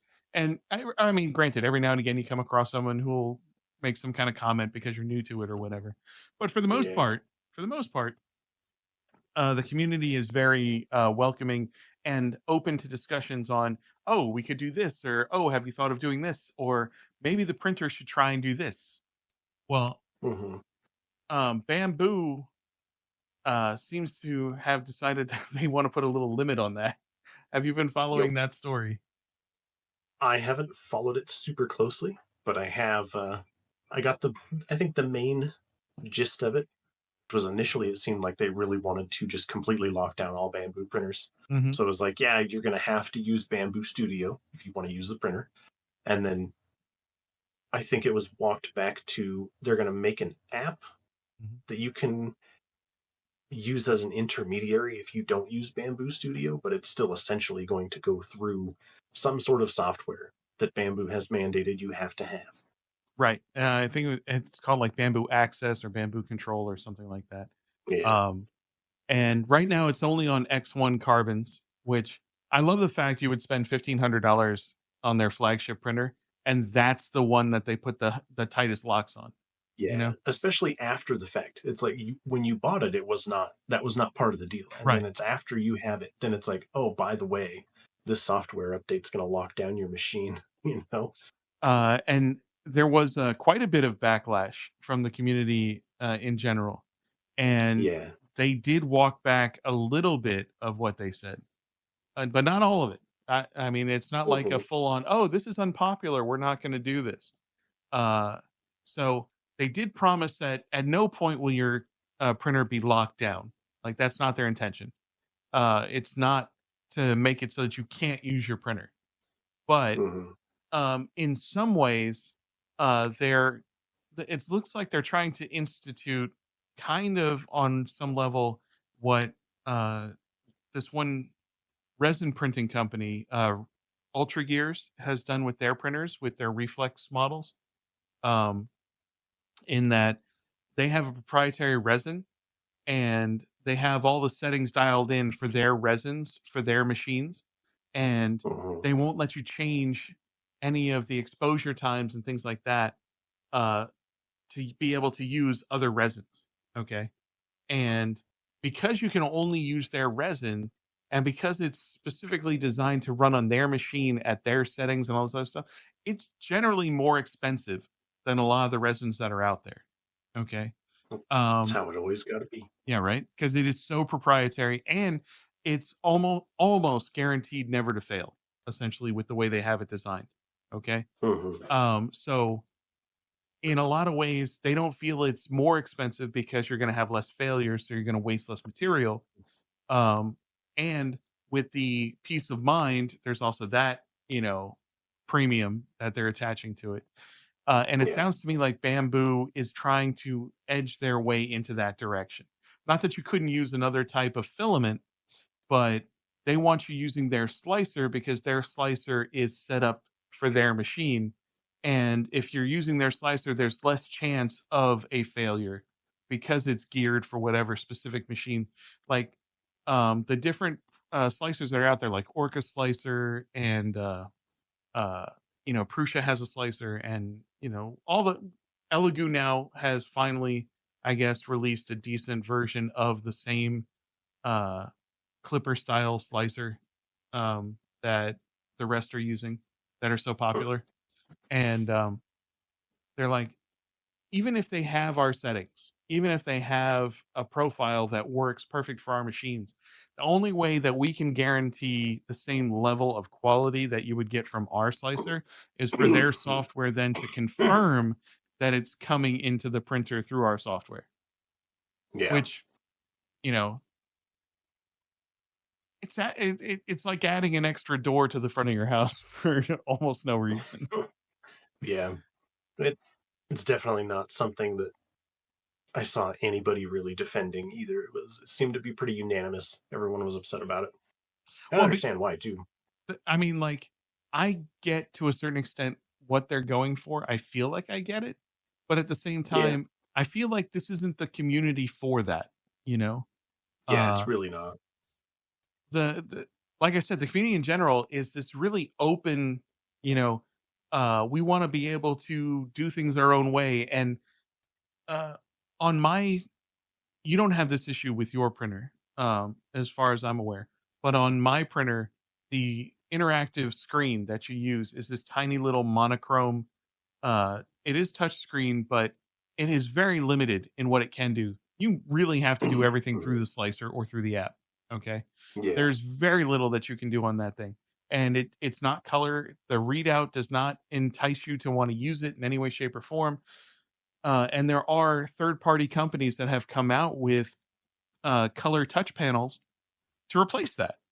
And I know that they did not like that. Okay. Like this group, Yeah. Panda Group or whatever they're called, they came Oh, out yeah. with a touch screen to replace that. And it's much nicer. I have not invested in it. I had no intention of investing in it because I don't mind the app, you know. Uh, Yeah. my computer is legitimately 4.5 feet away from my printer. So, I'm fine sitting here on the computer and doing all that stuff. And I had not personally even said to myself, "Oh, maybe I should check out Orca Slicer or one of these others," because I'm perfectly Mhm. happy with my experience in Bamboo Slicer. Um, Yeah. but I get why people are upset. Okay, because bamboo printers are not cheap. Even the cheap one is not cheap. In Yeah. it's expensive when you compare it to its competition. Uh, Yeah. Especially when you compare. the size and the style of printer, Mhm. then it gets to be more like, well, there's a lot of options in this price range. There's several that are cheaper, but it also kind of has that. I feel like they have a premium on it because they have the AMS light system for the A1s. Mhm. So there's also when you go to smaller multicolor printers, then it really like pares down your options. So Mhm. they kind of have cornered that sort of market on that as well. But also, I mean, there's a lot of other brands. It's not just going to stay stagnant the way it is. They're not always going to have the only small printer with AMS capability. I agree, and that's that from someone who's owned a business, actually a couple of businesses, and from someone who has worked in dozens of places throughout his life. I feel like there are good times to flex your ownership of a space, and there are bad times to try and flex your ownership of a space. And I feel like they Yeah, picked a really bad time uh, they did. because like they took all the goodwill that they had over the last 2 years that I've seen, and all the positive stuff people were talking about at CES because they kept hinting that there's this new, bigger version of whatever printer that's like Yep. right around the corner, and people are super hyped about it. And this is when they decide to drop the bomb on people. Oh, by the way, we're changing the firmware so Uh-huh. that you no longer have as much freedom in this freedom rich environment. We're going to take some of that away just so that, you know, even though you're using our product and you love our product, and really for the most part, most people don't even use something other than our product, except for, Mhm. people who have been doing it for so long, they've been using something before they had the bamboo. Um, Yeah. and it's like, so you're telling people who came over, some of them begrudgingly because, they wanted the better quality, but they're still using a slicer they're more comfortable with. Um, you're telling them now, yeah, no, we only want you using our slicer, and thanks for buying our product. It's like a really bad time to do that. Like if they Yeah. wanted to do it with the next run of printers and say, oh, by the way, these are coming out, but they're gonna be using, or they're only going to have proprietary access to our software. Yep. Then people would say, okay, well, at least I had the opportunity to make up my mind whether I wanted to buy the printer at that point. But when you spend Exactly. $1,500 on an X1 Carbon, and all of a sudden they're telling you, by the way, you may be using Orca Slicer because it has so many options and it has so many print profiles for so many different filaments and things like that. Yeah, we don't want you to do that anymore. Like, okay. Yeah. Yeah, that's the wildest part is the whole like changing the whole service after the fact. Yeah, I mean it's Yeah. not a full on rug pull, but it's not, it's I get why people are upset. And sometimes I question outrage that people create. Um, Hmm. like people who want the Apple ecosystem unlocked because they feel, I bought my Apple device, but I want to be able to use, different stores. And I always question like why, it works perfect. Why do you want to break that up and, open it? I don't get that. Before you buy the product, you're in the Apple ecosystem. I mean, you're there. Exactly. Okay. Yeah. So I don't get why anyone would want to mess that up because like you'll never have a virus, you'll never be like exposed to something dangerous, and like it's protected. Why would you want to unlock that? It makes no sense to me. You buy Google if that's what you want. Okay. I know. Buy an Android. Yeah, there's Okay. there's plenty of options. Uh and it's like that's different to me, because to me that's Yeah. manufactured rage. That it doesn't really exist in reality. Um, Yeah. this on the Like other I could hand, see yeah, yeah, go I ahead. could see people wanting to open up, like thinking like I would buy an iPhone if the I could put my third party app store or something on there. Hmm. But the whole crux of the thing being that you already know that you can't. So you can be like, well, I wish I had this feature that's on Apple. Then that's actually a comparison that you then leave to the consumer. Are Right. you going to give up your third party app stuff to get that feature that you want? Or are you going to live without that feature and use something else? Whereas like the whole bamboo thing is like they sold it to you, and it's very much the same open source as everybody else is, because that's basically what the whole space is. Mm-hmm. And then being, several years after the fact, and it's like, not anymore. Now it's just Bamboo Studio or nothing. Like, get on board. And what's funny, it has not trickled down to our printers yet, even though they've indicated Yeah, at some point it will. Okay. that they want to. Yeah. But I want to say maybe a week before that, I had said to myself, I do really enjoy the Cheedy printer, but I don't print as much stuff that's really all that big that I couldn't do on the Bamboo printer. So I almost, Mhm. like I've said to myself, I'm almost sorry that I didn't get like a P1S and a P1P so that I could have, Yeah. you know, just two identical, fantastic working printers, that are just, workhorses and stuff like that, and didn't get the Cheedy. And then I heard Mhm. this and I'm like, you know, I'm almost like, I don't regret buying the Bamboo, but I don't love people being misled. Like, I don't Yeah. care. I'm only using Bamboo with the Bamboo. Okay. And that's Yeah. Same why here. for printing the PETG, I've never used any Cheedy filament before. Mhm. I tried using Sunlu with it, and a lot of people rave about Sunlu filament. For me, it was a nightmare. It sucked. It didn't do anything proper with the Cheedy. The Polymaker, on the Mhm. other hand, is solid. I mean, the stuff works great, and it rarely fails. And even Yeah. sometimes when it fails, it gets right back on track, and you might have like an imperfection, but it still finishes beautiful. But Nice. having said that, the like uh honestly, it calls into question, like, that's my choice to want to do the Cheedy filament. That's my choice to want to do the Polymaker filament. If they turned around Yeah. and said that that would be the only one that worked with it now that I own it, man, I would actually be genuinely upset about that.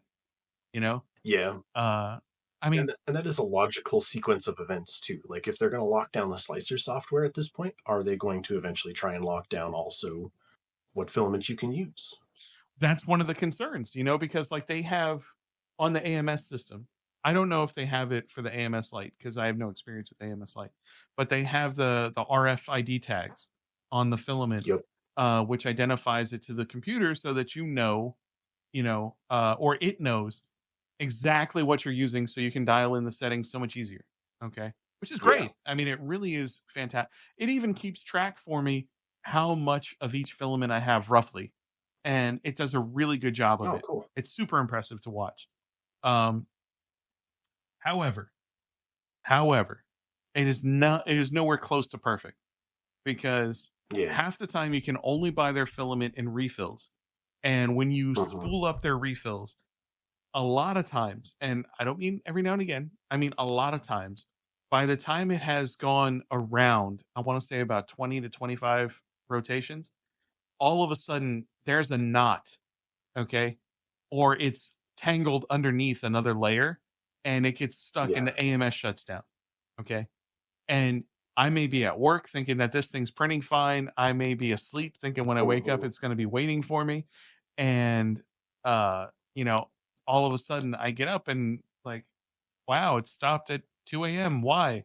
Because you Yeah. know, the brown was partially buried and the AMS couldn't pull it through. Even though I've got all these attachments I've printed to try and prevent that from happening, it still does it. Hmm. Okay. Yep. Um, It can still get tangled. Absolutely. And the ones that come from Bamboo already spooled don't do that. They roll perfect Yeah. every freaking time. But you can't always Hmm. buy them. Most of them are sold out. Like 90% of the time you have to buy refills. And Yeah. it's a pain in the ass. So it's not perfect by any stretch of the imagination. If they turned around and said you could only use our filament and you can only buy it as refills, dude, that would be a problem. Okay, Yeah. because their filament may print amazing when it works, but when it doesn't work, I have a window right behind that 3D printer. I have thought a couple of times of just chucking it when I come over, and it has failed for that stupid reason. Yep. Uh, oh my! And sometimes you can't even restart it. It has just given up, and you have to start all the way at the beginning, no matter where Yeah, it got stuck. yeah. I think if too much time passes or something, like it times out, so it's like, oh, I can't reliably finish this print or whatever. So then you can clear it and then hit OK, and it does like a little test like feed in. Mhm. But then after that, it's just like, yeah, I'm done, or it'll just say print finished. Yeah, You're like, it'll no, say it's print not. finished, and that print did not Yeah, finish. Like, you it's shut like up. You don't no. know. That print did not finish. Like, you lie. Yeah, yeah, I've looked over at mine before. It's like on an overnight one. Yeah, and it's like, I mean, there's infill that you can see on the top, so it's like, oh yeah, it didn't finish it, but you wake up the screen and it done. It's like, There's no, that sir. aspect of it. And then also, I have found, and my cheaty does not do this, but the bamboo goes to sleep. Okay. Not Mm-mm. in the middle of a print, but let's say that, it finishes a print, and then in the morning I want to start a new print. Sometimes I have to turn it off and turn it back on in order to reinitialize it. Okay. Oh, really? And that sucks because their power switch is not on the side of the machine like the cheaty is. Oh, wow. All my lights just turned off. Oh, no. Uh. Oh, wow. Oh my God. It's so funny. I'm talking about the printer going to sleep and all the lights went out all of a sudden. Like, All the lights. except, That's except karma. my camera and my PC and my monitors and everything all hooked up to a UPS. So I didn't realize at first that the power had gone out. I didn't even know what I was thinking. But all right, let me see. I think I can get back online. Let me see. So dumb. Oh my God. Let's do it. Although, wait a second. I see myself in OBS. I see you. So let me hit start streaming. Oh, wait. What is that? Failed to connect? Why? Oh, that was an old thing. Okay. So let me go back, see if I'm streaming again. Refresh. Hey, look at that handsome guy. Oh, look at that. All right. All right. My stream is up and running again. Oh, you can't be serious. I cannot believe that I mean, I totally believe that just happened, but I can't believe that just happened. It's really, Oh my God. like the Actually, stupid thing goes to sleep all the time. Then it's like power. Done. I think I almost like your layout better than mine, even though I have our logo up. See, I thought mine was like a really simple. It is. I would have at least liked to like be able to set up some borders and stuff on the webcams, but I don't know with the stream together thing how that would work. I guess maybe because it's just pulling it as a browser source, I might be able to actually do that. Because I was sitting there thinking, would I be able to do that at all, or would it be this Well, I like it's mean, formatted from Twitch or something? we didn't know how it was going to work, but I think because it's just a window and we control the size of it, you should still be able to do the same thing. I think so. Yeah, I think because OBS at least is just treating it like it's just a browser source. Like pretty much anything else I pull from like Stream Elements and stuff. So dude, I'll seriously. have to play with that. Okay. That's so Yeah, funny. this is one of those stream packs I bought too from where was it? I think Nerd or Die I love Nerd or Die. Love it. from the background. For But yeah, my I haven't had any like weird sleep issues or anything with mine. I leave mine on all the time. I think the only times I have ever powered it completely off and back on with the switch Mhm. was when I was taking parts of it apart to troubleshoot it.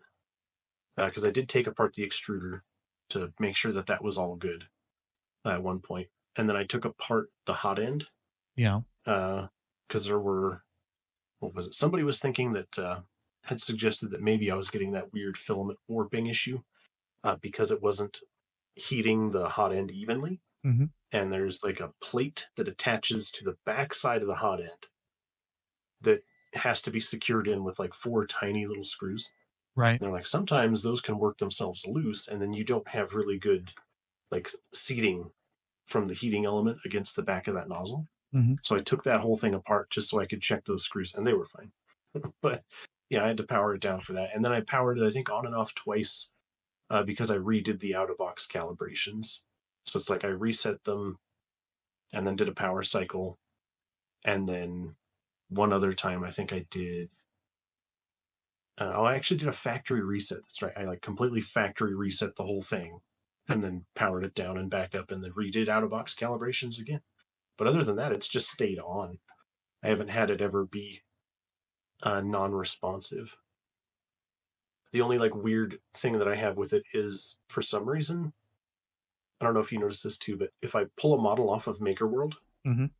and bring it into my slicer, it will completely override whatever filament settings I have from my printer.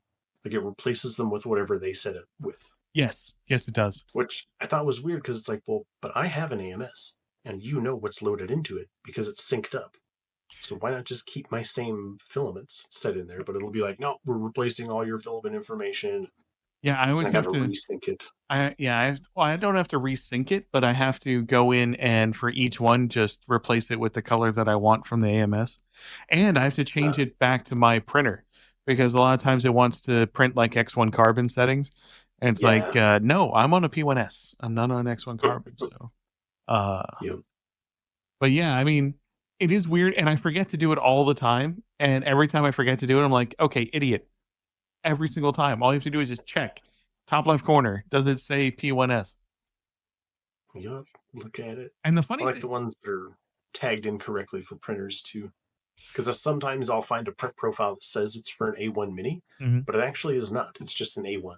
Oh my god, I have gotten so many that I click on where it says P1S for the profile, and it brings up an A1 mini build plate, and it never Hmm. occurs to me when I'm looking at it like there aren't enough squares. That doesn't make any sense. And until I go to print, and then it reminds me that it has the wrong settings, and I'll sit. Oh yeah, it does have the wrong settings. Like, You're like, okay, now it makes sense. what'd you name your printer? I named it Mini Boy. I'm a mini boy. Okay. Yeah, he also has a super, super awful Wi-Fi antenna in it. Yeah. That's my biggest like build complaint about that printer. It's like 9 feet away from me, but it shows that it either has no signal strength or just one little bar of signal strength on the Wi-Fi all the time. Mm-hmm. And it's like my router's right here next, like on my desk. It's like I can't physically move it any closer and Oh, without bringing that printer in this room. But it's in the other room behind me, but it's just on the other side of the wall. So it's like a straight shot over. And it's like, how do you have a barely functional Wi-Fi connection? That's one that I've honestly been wondering about replacing. Like, because I know you can buy better ones, but you do have to solder, and then I'd have to drill a hole in the side of the thing because the antenna that they have is one of those that's printed on a little PCB plate, oh and then yeah, it's yeah. just screwed inside the base somewhere.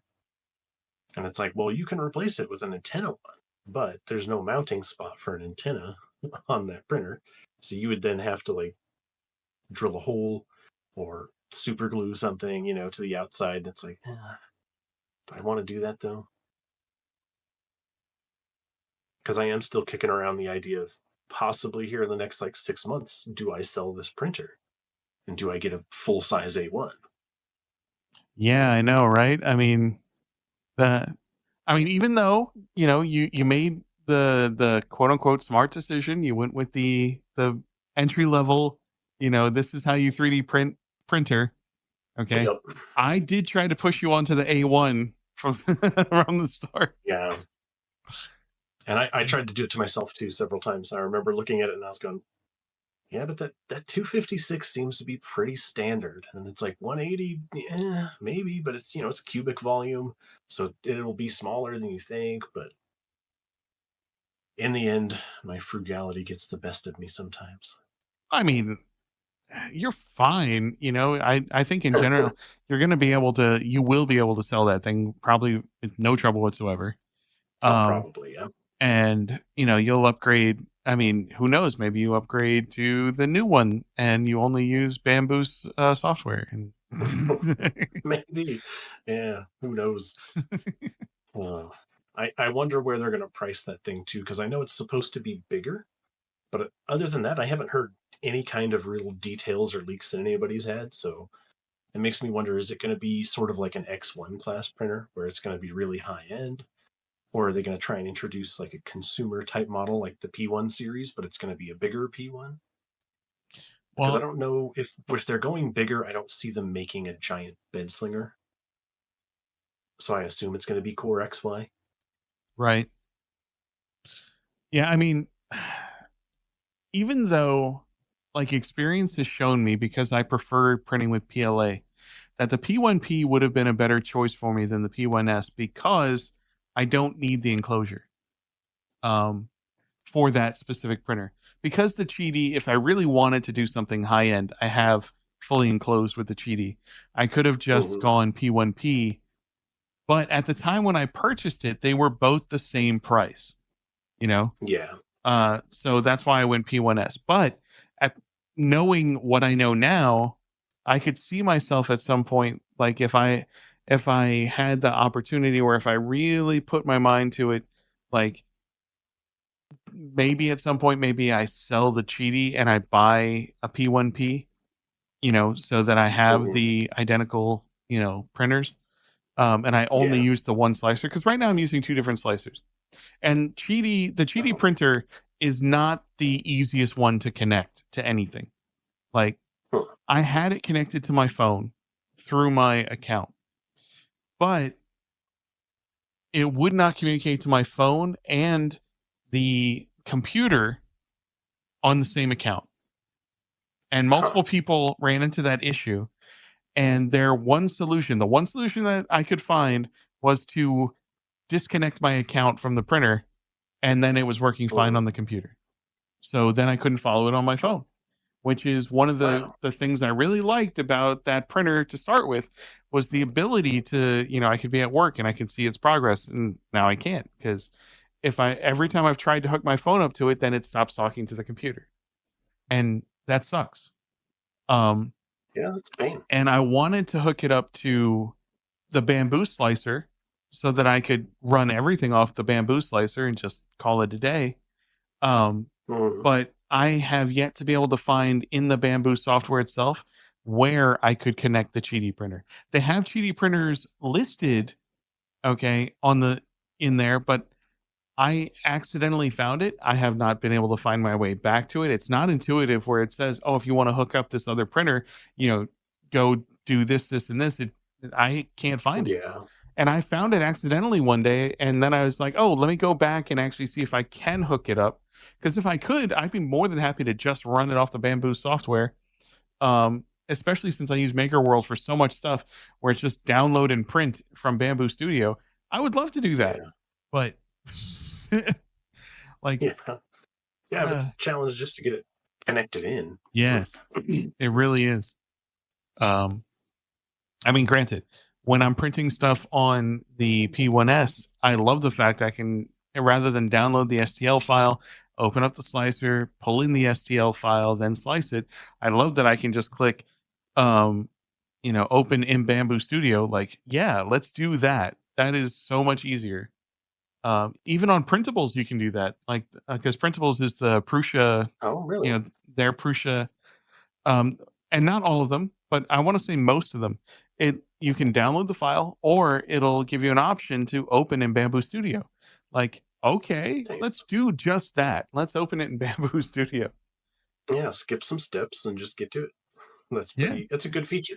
Yeah, I like that. Which is why, I'm not the person who's upset if they were to lock it down and say you can only use Bamboo Studio, because I'd be fine with that. I like Bamboo Studio, but Mm-hmm. I totally, revisiting the previous conversation, I totally get why people would be pissed, because I'm not Yep. everybody. I am And lazy. yeah, and I feel like it would make more sense, there'd be less backlash if they had actually built Bamboo Studio as a completely separate program, a different slicer from the ground up. But as Mhm. far as I understand, is it not just their own customized version of Orca Slicer? Okay, so actually, I think the Bamboo one is a copy of Prusa Slicer, and I think Orca Okay. Slicer is a derivative of either one of those two. Um, Okay. and it's just that it's designed to be universal, where Bamboo is designed to work with bamboo printers, and Prusa Slicer is designed to work with Prusa printers. Yeah. So, like, I'm pretty sure that the Bamboo one came out first as a copy of the Prusa one. Mm. And I mean, like, if you watch Frankly Built or Uncle Jesse, they've mentioned this a couple of times in their videos. And I'm pretty sure that was the order, that it was some open source software that became Prusa software, and then from Prusa software became Bamboo Studio, and somewhere after that, and it's a derivative of one of the two, Orca Slicer came along, and a lot of people really like Orca Slicer, especially people with like Yeah. 3D print farms who have like multiple different types of printers, and they can run everything through Orca, and I totally get why you'd want to do that. Yeah, I seem to have like a lot of people that recommend it. Yeah, I kind of that's why I think I assumed that Bamboo was maybe built off of it, because it was like, well, did they start with something that was already really good and people liked? But I knew it wasn't their own creation, which makes it weirder that they kind of want to lock everyone down to theirs. So But it's like they seem to be willing to take advantage of the open source nature of the community that's exactly what I was about to say. to benefit Yeah, themselves, yeah. but then they don't want their customers doing it. They legitimately dove in headfirst to the open source nature of the community. They utilize software that is readily available to everybody, Mhm. and styled it their own specific way, and now specifically only want you to use that. Like, that right there is as Bill Gates a move as there is on this planet. You know, like Yep. he saw what they were creating potentially with Macintosh, and was like, "Oh, I really like that idea. I'm gonna take it, and these Windows, we're gonna call it Windows, and all of my computers will be completely incompatible with Macintosh software.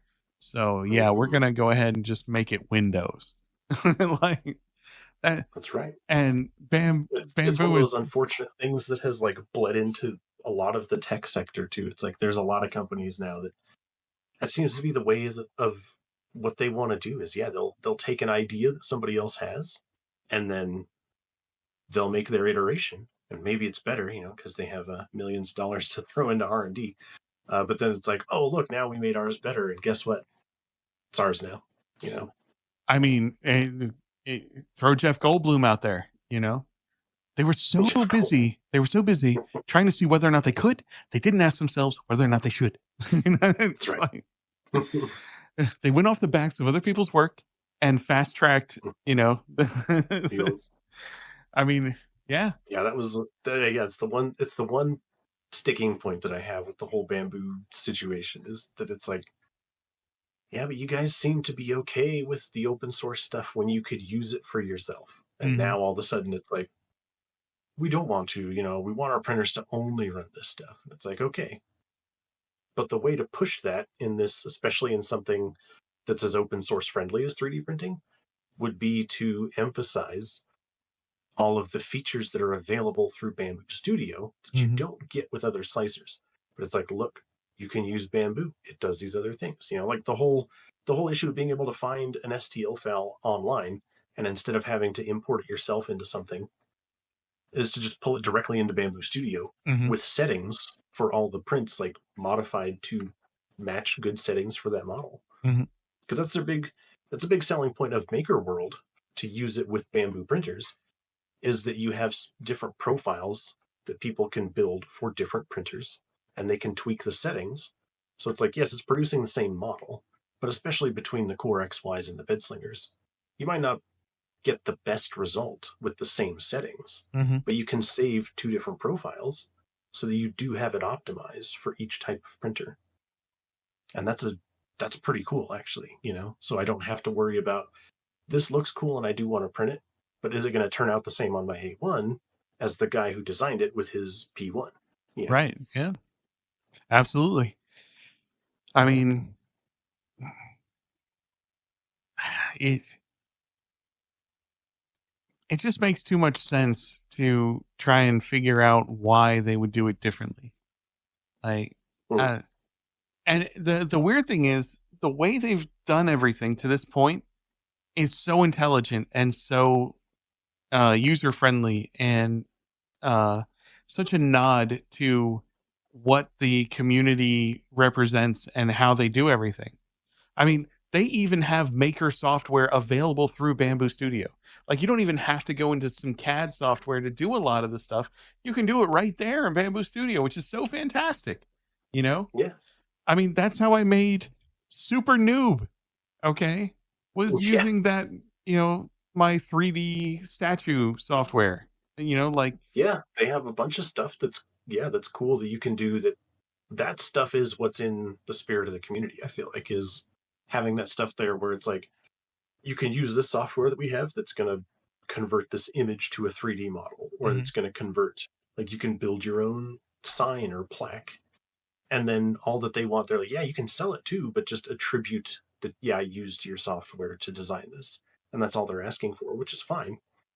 And then they go super hard in the other direction with this, Bamboo Studio is going to be the only slicer that Bamboo printers use. And then it's like, oh, well, we walked it back because you guys were mad about it. But it's like, if people didn't speak out about it and you didn't make a lot of people angry, would they have? Oh no. Or how much faster would they have like run this into the other models and Yeah, I stuff? mean, imagine if they didn't release an announcement, but just started releasing the software. Oh yeah, I mean, like, I feel like at some point someone may have even suggested that.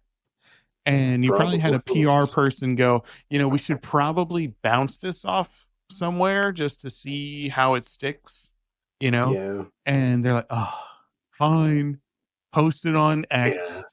And Posted on it. all of a sudden, everything hit the fan. Yeah, it's Mm-hmm. like, seriously, hit the fan. Yeah, But I mean, I know that I'm still a ways out from buying a second printer of any kind, mhm. but I had been almost completely set on getting a P1 Right. because I wanted a Core XY for my next one, and I was like, I'll just do P1. But now it's like I've honestly gone and looked and been like, well, what else can I get? What other Core XYs are out there with multicolor function? Creality Maybe I K2. need to Here we consider one of go. those. Yeah, I see a lot of Creality stuff. And then also at the same time, it was like, then once you see the price difference too, I was actually looking at what's bigger than the P1.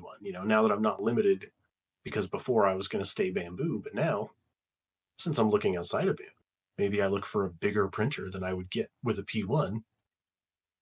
And it's like there's options out there too. So it's, kind of opening my eyes a little bit to that, I guess. It's like maybe I should just consider something else. Maybe I'd not go Bamboo for the second one unless something happens and they walk it all back. Because if I do get a bigger printer, I really don't want that one kind of locked into any kind of software requirements. Yeah. Like for a second one, I think I would want one that's more open source, something that I have more control over. Mm-hmm. Yeah, because actually, who was it? I think, if I'm not mistaken, Prusa actually just released an enclosed printer. Now, it's probably expensive as hell because everything they do is expensive. But I'm pretty sure that they just released their own Core XY enclosed printer, if I'm not mistaken.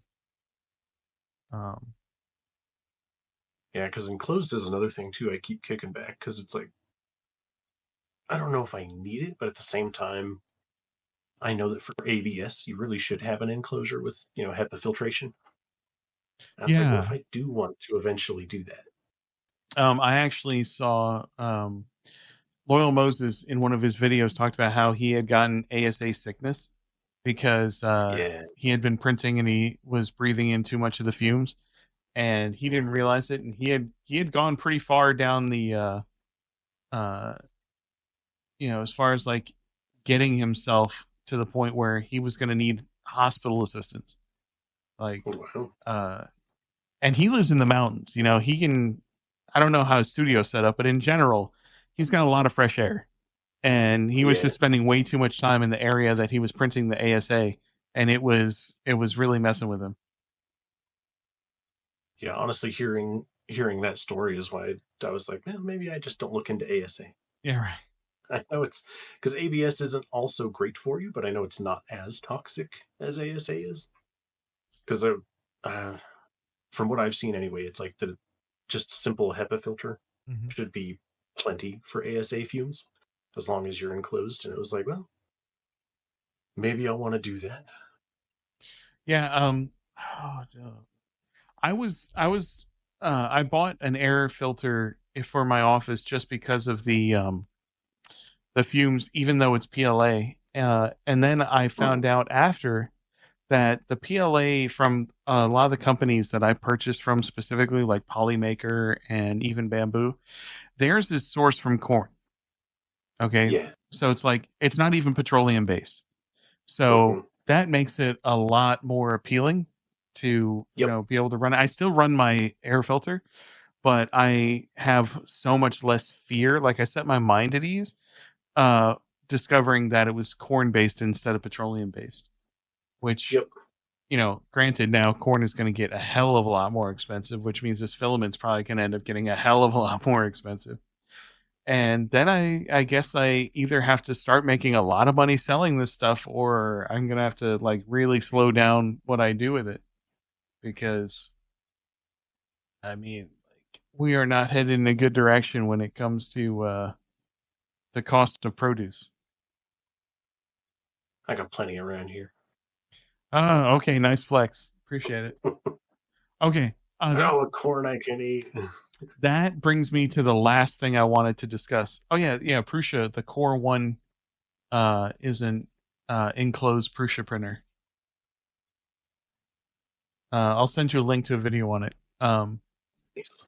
But Yeah, because I know I hadn't heard about that one. There, I had heard about that big, like, it's at least a 300 mil cube. It might even be bigger than 300 millimeters for well, I think it's a the Creality K2 that they have the multicolor system for, that one yeah, it's a is bigger. Creality. Yeah, that one's bigger than the Bamboo, and it because a lot of the Creality ones specifically target minimum being helmet print size, and helmet print size, the minimum standard for it is 300 by 300 by 300. So Okay. and that's why, like, I got the Cheaty, because I wanted to print out cosplay stuff for display, and Yeah. it is, I want to say it's like 305 by 305 by 300 or something like that. I mean, it's right there. So Hmm. um Yeah, I'd kind of considered a cheaty too, honestly. After like, since I know you're having a good experience with yours, and then it was like they're coming out with multicolor printing, I was like, well, by the time I decide to buy a second one, maybe that is already out, and that would just be another option on the table. yeah, I mean, on their website where they show all the specs and all the stuff for the printer, it had their AMS unit, and I know they're not calling it AMS because that's a Bamboo, Yeah. but so that everyone understands what it is. Okay, their AMS unit, they have on the website. There's a picture of it, and it says coming Q1 2025. So, Oh wow. Still um, soon. yeah, it should be somewhere in the next. I mean, if they stay on track, it should be somewhere in the next month and a half. That they should be releasing it. Yeah. And I'm sure if in fact it is releasing soon, then the bigger YouTubers probably already have sample models that they're testing out so that they can make their videos about it. Yeah, probably. Because I'm pretty sure Creality also has like a bigger version, it's like a K3, where it's a variant of a K2 or something. I think that's like 350 millimeters cubed. Yeah. And I mean, like, Elegoo has a couple of bed slingers that are like 400 by 400 and 500 by 500. Oh wow. They have a couple really big bed slingers. The enclosed ones are, they're a little harder to come across in the larger sizes, but they are very popular, the ones that are in the larger sizes. So I think they're becoming more common, um, especially since everybody wants a bigger Bamboo printer. Anyone who prints Yeah. with Bamboo wants a bigger Bamboo printer. That's all there is to it. Um, Yeah. It's like, oh, I wish it was bigger. That's the big thing. Unless, of course, they decide to do what we talked about and they lock it down from the start. It is going to Yeah. negatively affect their potential sales. Yeah, I feel like their sales are probably going to see some hit even now that they've rolled out that update in the limited fashion they have. Mm-hmm. I wonder if that sales drop, if it does happen, is that going to be enough for them to reconsider it and go, you know what, maybe this is a bad idea.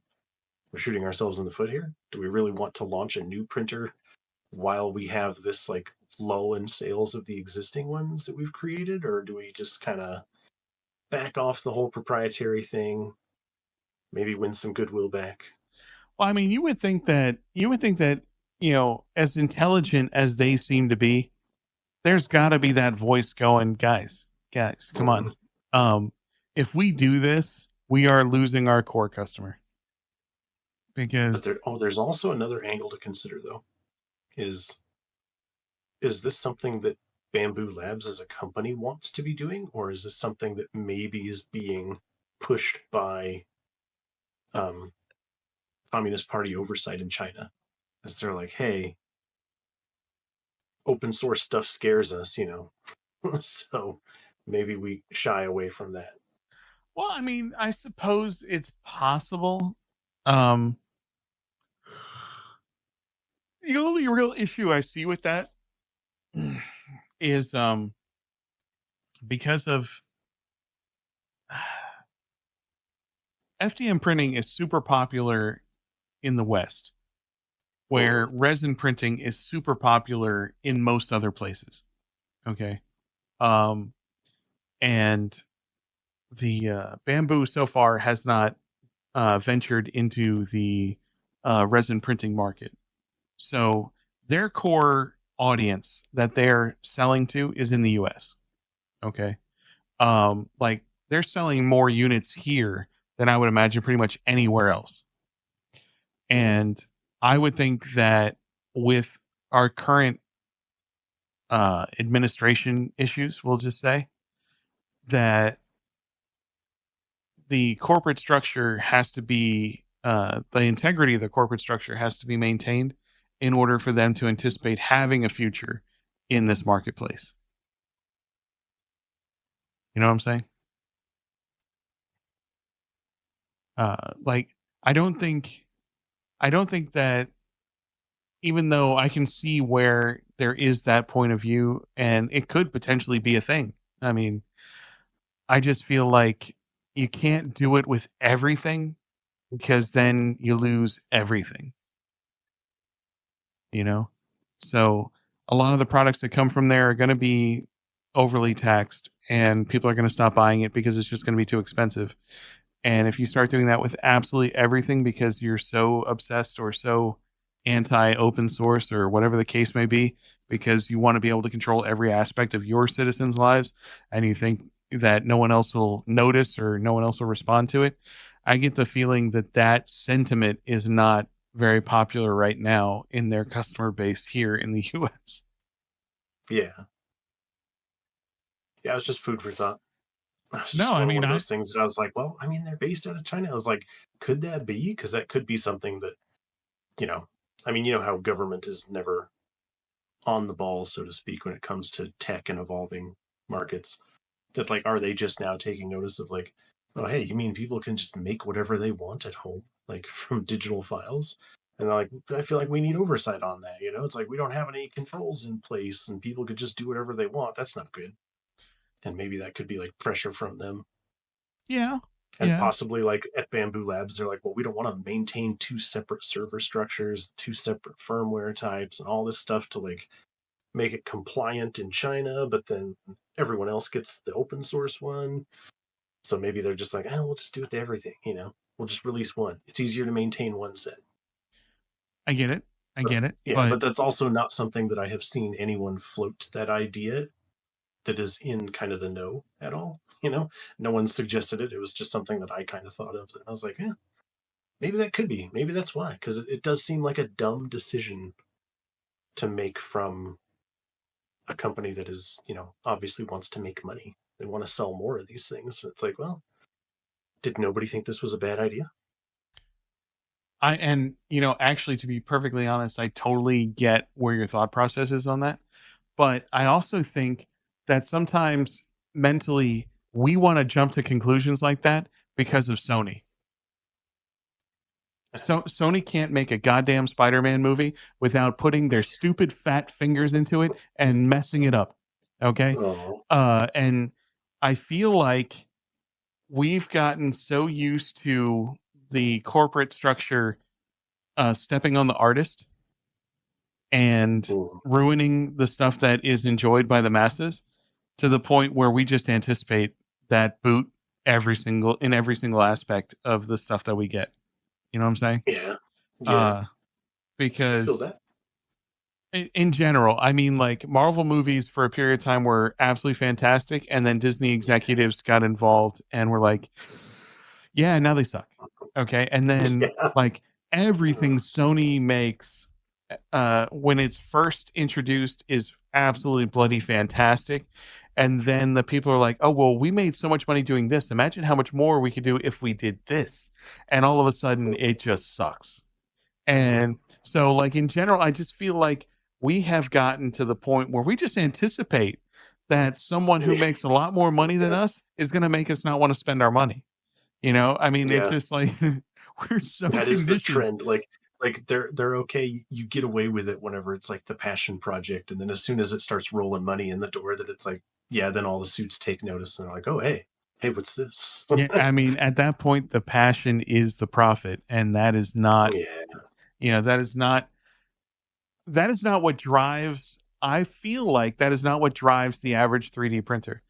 I almost feel like Mhm. every 3D printing business that exists, except for the ones that do like commercial parts and stuff like that, exists so that people can keep printing stupid knickknacks to put on their shelves. Yeah. Uh, Or to I, just see what else they can print. Like, what else can I find? What else would be cool? Because I've done that too, where it's like for a period of time I was like, man, I have a lot of stuff, and all of a sudden I filled up my display shelves, with like, I was like, oh well, what do I do now? And I then it was need like, well, I I need to could print just, more shelves. whatever. Yeah, it's like I did. I started looking for shelf brackets. I was like, can I print shelves and throw those up too? I got one that turned out actually pretty good. Oh my god, pan tilt zoom is automatic. Oh, All what right. what happened? I went to lean down to pick this up, and it like was Oh, trying to follow me. But oh like yeah. just a little shelf bracket Huh? turned out really good and stuff. But it was Okay. like I was also thinking about customizing something like this. So like so instead of just being blank support, Right. like maybe this piece is it has lettering on it, or maybe it's a cool Oh, design of some kind. actually, I kind of Like like the lettering.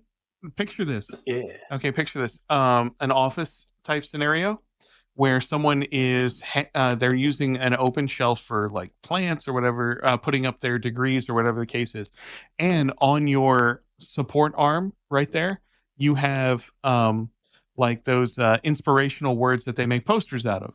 Okay, like oh yeah, uh, you know, what I'm trying to think of what some of those phrases are, but I mean, just in general, just imagine like you had multiples of those under a shelf, you know, that the person can look at to, reaffirm themselves and to build up their internals the same way posters would, except oh yeah. it's something that only they would see because they know it's there, you know. So it'd be like that Hmm. cool little thing that they just know is sitting in the corner, you know. I think that would be Yeah, a cool feature for those things. yeah. That's like I got kind of thinking about that because I was looking at more of a. I was like, well, if I print a bracket and just buy, like a little blank piece of wood or something, so I Hmm. could get the size that I want. Another unfortunate limitation of the mini is building anything of size with that is a project Oh yeah, to yeah, build so many pieces. But it's like I could just buy a wooden shelf, or like not even a shelf, but just a piece of lumber at Home yeah. Depot A plank or that's the something. size I want. I could Yeah, even cut it down, yeah. whatever I want. And then the brackets could be 3D printed, and that way I could make them like themed, like for all my Star Wars Legos that I have. Mm-hmm. Maybe I have a bracket that has like Star Wars on it, or maybe it has like Death Star in there on the corner or something. And I haven't found anything like that. So I think I want to try and design some of that stuff, but I I got to look mean, into how to use software a little there bit more. there's a lot of different ways you could go with that. I mean, you could do shelves based on the time period. You could say Old Republic on those support arms. Yeah. You could have something that's like Empire, and it could all just be like Sith related stuff, or you could have relating to specific movie projects. So Mhm. Empire Strikes Back, Return of the Jedi, and actually just separate everything by time period, genre, however you want to do it. I mean, yeah, Yeah. vehicles, you know, Mhm. characters. I mean, there's a lot of ways you could go with that, and I do love the Yeah. personal capability of it. I like to think sometimes a little more pragmatically, and I love the creativity for the Star Wars fan 100%. And I could see myself doing that. Okay. But as far as like selling them, I think you sell a lot to people who need uh it for an everyday commercial purpose, you know? Yeah. So that's where I see something like the motivational thing working, or something that would have like the business name on it, with their logo Oh yeah. potentially, just cut out. Like imagine you have a receptionist, and behind her there's a shelf that has something, maybe local teams that have been supported by the business, or um, business cards for all the people working there, whatever the case is. But on the support arms, you have the name of the business. I mean, there's a No, yeah. lot that could potentially be done there. And Yeah, it could have something like supported by Jason's or whatever, like on the arms. exactly. And then And on that shelf is all the pictures of all things that they have all their supported or donated community to. outreach, that kind of stuff. And Mhm. to me, as a business owner, I would be like, man, that would be great for people to walk in, and when their eye catches it, it literally says, look at what I do, look Yeah. how great I am, you know? Yeah. Uh, so I could see that, and I could see that really working. So, I mean, maybe that's something that you keep in a digital representation to be able to show people. Okay. Yeah. Um, make little like hype videos or whatever. This could be your business, blah, blah, blah. And, do that kind of thing. And, but for yourself, or for your practical demonstration of what it looks like in practice, you show your Star Wars shelves, because Mhm. then you also get the genre specific niche customer who maybe wants Lord of the Rings shelves, or maybe wants One Piece shelves, or whatever the case may be, and you'd be able Yeah. to do something to personalize it for that. Someone who Yeah, I wants to think display their personalized Pokemon stuff. cards. Yeah, I think like a personalized thing might be something that I lean into. Like taking something common Hmm. and then adding some sort of personalization to it. And honestly, um like that's the kind of thing that, you know like next year, when uh CES is going on, or like when one of those conventions is going on, like that's the kind of thing, like we could show up there, and you could have stuff to pass out to people, representing that, Mm. you know like for really big people, thumb drives with your digital files, and some sort of representations of things that you've done. And for everyone else, just like either flyers or leaflets or something like that, something inexpensive to produce. But Yeah. uh, I could totally see that, and that also gets the name out there. Look, I'm doing this, and you can check out my work on this website, or you can check out the podcast where we talk about it and what I came up with, and blah blah blah. Yeah. Yeah. I mean, at least that's where I see potentially some of the future of this going. Ideally, Yeah. in an ideal circumstance. Yeah. As long as I can, feel like as long as I can throw a Millennium Falcon on something, I'll be happy. I always have to have one in frame. I mean, as long as you can do what? What? Exactly. See, Yeah. that's the best book nook. As you I can see, I don't know if you can make it out on my camera, but right above me, I have a framed yeah, I do wire I do frame I do see printing. it. Yeah, yeah. I mean, There's an X-wing up there too, but you can't see it as well. cinematically, this thing is like so locked in. Okay, Yeah. and I use silver paint on the Death Star, and on Mhm. parts of the TIE fighters, and even on the little pilot window, just to make it pop a little bit. and the rest of it is all Mhm. just gray with a little bit of black mixed in. But man, Nice. I stare at this thing all the time. I love this thing. Yeah, the detail on that is fantastic. I love that one. And that is available on my website. Yeah, it is. You could buy 5 of them right now if you wanted to. Please buy 5 of them. Please. Yeah, so the let's see. It's almost 11. So outside of technical difficulties, we've almost been going for 4 hours, which is impressive. Oh, wow. Yeah, crazy. So I think now's a good time to go ahead and like just wrap it up, and because we don't want to have every conversation all in one shot. Oh, yeah. And most of this is going to go on a video that I'm going to post on YouTube. Okay. And if there's any highlights or whatever that you can think of, like if you scrub through it later, just let me know so that I can, maybe create like shorts or something like that to also get people to look at it. But Okay. I think in general this was a really good conversation. I know Yeah. I would watch this podcast because I feel like it flowed pretty well. We only went off on a Yeah. couple of tangents, we roughly Yeah. stayed on topic, but I Gotta also have some tangents. I do like that we're not just like morbidly fixed on only talking 3D printing, because Mhm. I love talking about movies. At some point we're going to talk about food. It's going to happen. Oh, yeah. And the video game thing, there's no way we're ever getting away from that. That's going to get talked Oh, you about. can't be. And, so I mean, look, actually the mounts for God, can't no, go in go. my positioning. So the mount for that the GPUs that are on my wall up there, Yeah. those are 3D printed as well. Oh. And that was like one of the cool things that I found. I was like, because I've wanted to use like an old GPU as just wall decoration before, Oh, very but James trying to 2 figure cents out of how you. to pin one up. Yeah, it was like I don't want to build a slot wall, and then I found somebody that made a little 3D printed stand for them. So it's like it's made to mount to the wall, and then it just holds the PCI slot in like just like you would in a computer. It's got a little slot to slide it all into, and it locks it in place. That's fantastic. You need to create something like that. I would buy it I to might hang I my might try and 3060 on. improve on that. Yeah. Yeah, I yeah, mean, I might since try and like make since some nobody improvements. wants my 3060, I might as well hang it up, I almost talked to you about it last week, and then my stepdad was, or not my stepdad, my father-in-law, still using the upper card behind me on the wall as his old 1050 Ti. So Oh it's a my display God. piece now. This is so much better than that. I know. And I was like, what he was talking about, I was like, I know Jason still has a 3060. I should just buy that.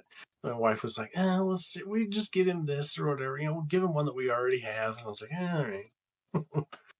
But I don't know. I might try and talk him into updating his system here soon. So we'll see. Yeah, I don't know if I can't figure out something to do with this thing, because I tried to talk my brother into letting me build him a computer, and I was like, think of how much money you'll save, because I've got a graphics card we can just throw into your computer. And he's like, look at that. oh, I don't know what I would use it I for. don't know. And then right afterwards, what does he ask me to do? He asked me to play Overcooked and Magic the Gathering online. You could do both of those with your 3060 and your brand new computer. Okay, could do both of them. But no, he's like, oh, I don't know what I'd use it for. Like, okay. No, whatever you want to use it for. And by the way, if he does watch this later, that's not an impression of him. It's an impression of someone like him who would be asking me such a strange question.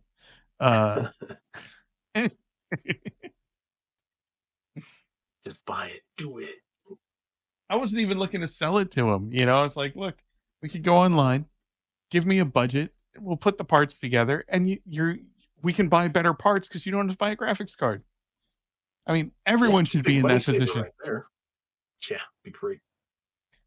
Oh, yeah. Instead, my father-in-law has a hand-me-down 1660 Super now, which is a big improvement over the 1050 Ti, but still, it's not 3060 yet. I think in the next podcast we need to set aside some time to talk about corporate greed and what Nvidia just pulled this week, because that is some major BS. And I'm so glad I've got a 4090 and was not tempted to even try. But damn, I mean, what I witnessed this week is the pinnacle of corporate greed. Okay. I mean, just imagine launching a product that, number one, isn't that good, and telling people that it's amazing, number one, and that they have to get one, and then not releasing it. I mean, that is so awesome. Yep. They gave away more free ones to streamers than they sold. Yeah. Dude. Yeah, because I heard that, in the biggest population centers, they had an okay stock, but like the average kind of shipment to a store was like 4. No, even in the biggest ones, they didn't have an okay one. In LA, freaking A, the Micro Center there had 64. Are you kidding me? There's like 9 million people living there. Okay. They had 64.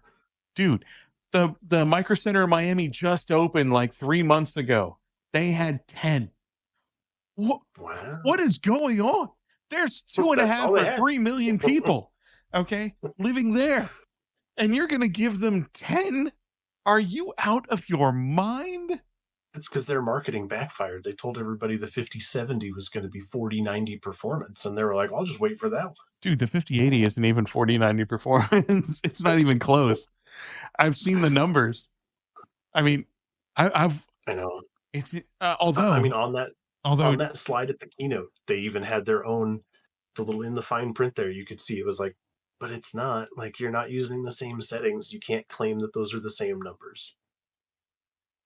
Anyway, I don't want to ruin what next week will be a fantastic conversation, I'm sure. Yeah. So yeah, obviously, okay. I want to take a moment to plug my online store. Okay. STLflix / my shop / 3D noob. I'm pretty sure, or 3D noob prints. Okay. So check that out. I'm going to put a link in the YouTube video below. Is there anything that you want to plug? Not right now. Okay, but soon. Yeah, probably next week's podcast I will actually have a storefront up. Okay. So we can plug that. Maybe go to amd.com and look at a graphics card. I don't know. Okay, there you go. No, I don't know yet. I actually don't recommend it. Don't do that yet either. No, not yet. Not yet. We don't have any reviews. Yeah, no. Hold off until the spec sheets come out and people start talking about what it can do. Let's hold off on that. Recommend it. I'm gonna go recommend it, and then it's gonna come out that it's a huge dud. I mean, first of all, look at the release of the Ryzen 7 9800 3D. Come on, there's none of those available either. Yeah, exactly. So yeah, let's not go throwing out Team Red right now because they ain't following through with anything either. It's like, maybe just be content with what you have. Let's everyone be thankful. In the technology space, that's never going to happen. Come on. I know. I want RX 9000 series cards out because I just want to see if it's good enough for me to upgrade, or if I'm just going to stay on what I got. But I really do want to upgrade. Yeah, no, I totally get that. I totally get that. Like if they had anything close to like the Threadripper I had in my old computer at that price point, I would even consider upgrading just so that I could get out of the Intel space, because I mean, if you remember my old computer, I had that Threadripper in there, and the computer itself with the 2070 Ti Super in it and everything else that it had was only like $2,500 for the whole computer, So it had a Threadripper, and it had, granted, I had to upgrade the RAM severely, and eventually I upgraded that 2070 Ti Super to a 3090 Ti. But other than that, I mean, my daughter's using that thing, and all I did was add a few RAM sticks to it, clean it up, and put extra fans in there for, the graphics card and everything. But I mean, she's using it and she loves that thing, and it runs perfect. I mean, it runs beyond perfect. If they had anything in the same price point as that Threadripper PC, I mean, the whole PC, you I know, know. Yeah. then I would definitely consider doing it. And I don't need to. Yeah. But yeah, it's not a thing right now. The cheapest Threadripper is like $4,500. I mean, Yep. God. Yeah, for just that die, just the CPU. You got to put the rest of it together. Yeah, prices are insane, especially for high-end pre-built stuff right now. Is You know what I'm dying to see? 2,500 doesn't get you much. What was it? 3 years ago, we had that purple and green Evangelion computer case and some motherboard and a couple other small parts that came out. Then last year you had the Evo 2 series that was red and yellow with a 4090, and it also had a motherboard, an AIO, mouse, keyboard, the case. Okay, and like if you were to buy the parts right now for what they're priced, you're going to spend about $8,500, even though the computer itself should be spec'd out somewhere around like $5,000. Okay, but I mean just for the graphics card, the 4090, okay, you're going to spend about $5,000. Okay, maybe seven, depending on who's selling it. So Yeah. I mean, you could go as high as like generous 10 scalper grand. is. You could go as high as 10 grand just to build that computer right now. Okay, and that's, I mean, there's nothing special about it except that it looks amazing because it's got all the Evangelion badging. What is are they going to do a third Evangelion branded set of parts? And what is that going to look like? And how much is that thing going to sell for? You know, because I actually found the red and yellow one very appealing. You know, if I could have gotten my hands on it, that's what my computer would be. But it was just insane. And there were people who got all that stuff for free. It pissed me off. Oh my God. I saw so many sites where they were building them and they're like, and this was donated by, ROG. And I'm like, shut up. I don't want to hear it. It was donated. Yeah. I got your We donation. just have free stuff. Yeah. I got your donation. Okay. For your $10,000 PC, that, although technically mine is spec'd out better than that thing. It just didn't cost anywhere near that. Yeah, the internals are better. It's like the performance is better. But, I want it to look cool. Yeah. It did look cool. It did. Yeah. I mean, and now they have much better panels on those AIOs to show the videos and stuff. Because that one did have a micro OLED or whatever, but the new ones are so much better. But anyway, almost makes me buy one. I'm dragging this thing out. Okay, so we need to end this conversation. We can carry on the conversation off stream, but I mean we're already hitting 4 hours on this thing. So, thank you for your time. And if you're checking this out later, okay, I don't know if we're doing this every week or every other week or how we're doing this yet, but I feel like this is something that we can actually follow through and do on a regular basis. So if you're enjoying it, obviously put a like underneath, subscribe to, follow his channel on Twitch. We need to get him affiliated so that he can start, taking advantage of all that. I'll happily take a follow. You don't have to subscribe to my channel, but if you don't want commercials, obviously you're going to do that. Okay. And then with the YouTube channel, subscriptions are free. Okay. Thumbs up are free. Comments are free. Let us know how we did. That's all. It'd be fantastic. And anyone who wants to stop by, I'm staring at the chat, and everything that Z typed in, I said out loud. Even the stuff he put in his chat, I said out loud. Okay. So if you have anything to say and you want your name read out loud, that is the quickest way to do it. Okay. I'm not Linus. I'm not having you buy something from my store so that you can give me a merch message. Okay. I love how he's so magnanimous with that. Like, he's like, yeah, and, we don't read from Twitch chat and we don't ask for subscriptions. Why not get something so that you're not only does your message get made, but you also get something out of it? Not that you didn't pay $75 for a screwdriver to get your message on there. Okay, I love Linus to death. Okay, I love his channel. I like, great. But dude, seriously, the way he markets that, like he's a benefactor of messages, is absolutely like jaw-droppingly hysterical. That's the factor. It's like, yeah, just I don't know. Just be honest. Just say there's too many of you. I can't read everything that you say. You know, Yeah, I I'd take mean, that over. It's like, no, no, the merch message is the best way to do this. You don't get it. honestly, I would love to have so many messages that I have to activate the slow scroll so that I can Oh read yeah, the messages. Right now, I feel like I need to hit the fast scroll just so something would change on my screen. that's right. We need to attract more people. Be like, come, say something to us, please. Either way, actually, I thought this was a fantastic. I mean, 4 hours, dude. We didn't even. I mean, other than my power outage, we didn't even take a break. That was Oh crazy. yeah. So all right, awesome. So, any closing thoughts you have?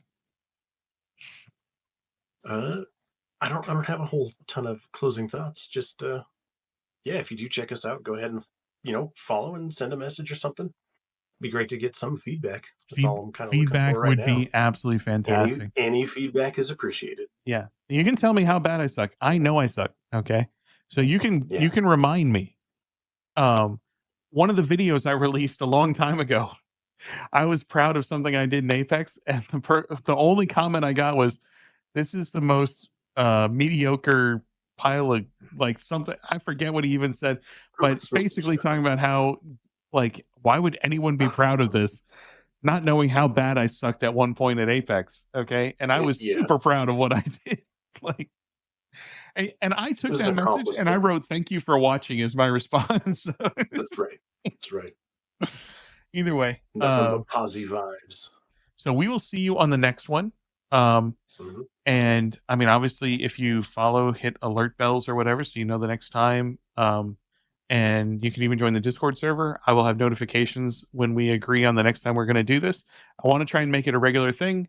I hope you feel the same way, and we'll see how it goes. So, thank you so much. Have a good night. Have a good one.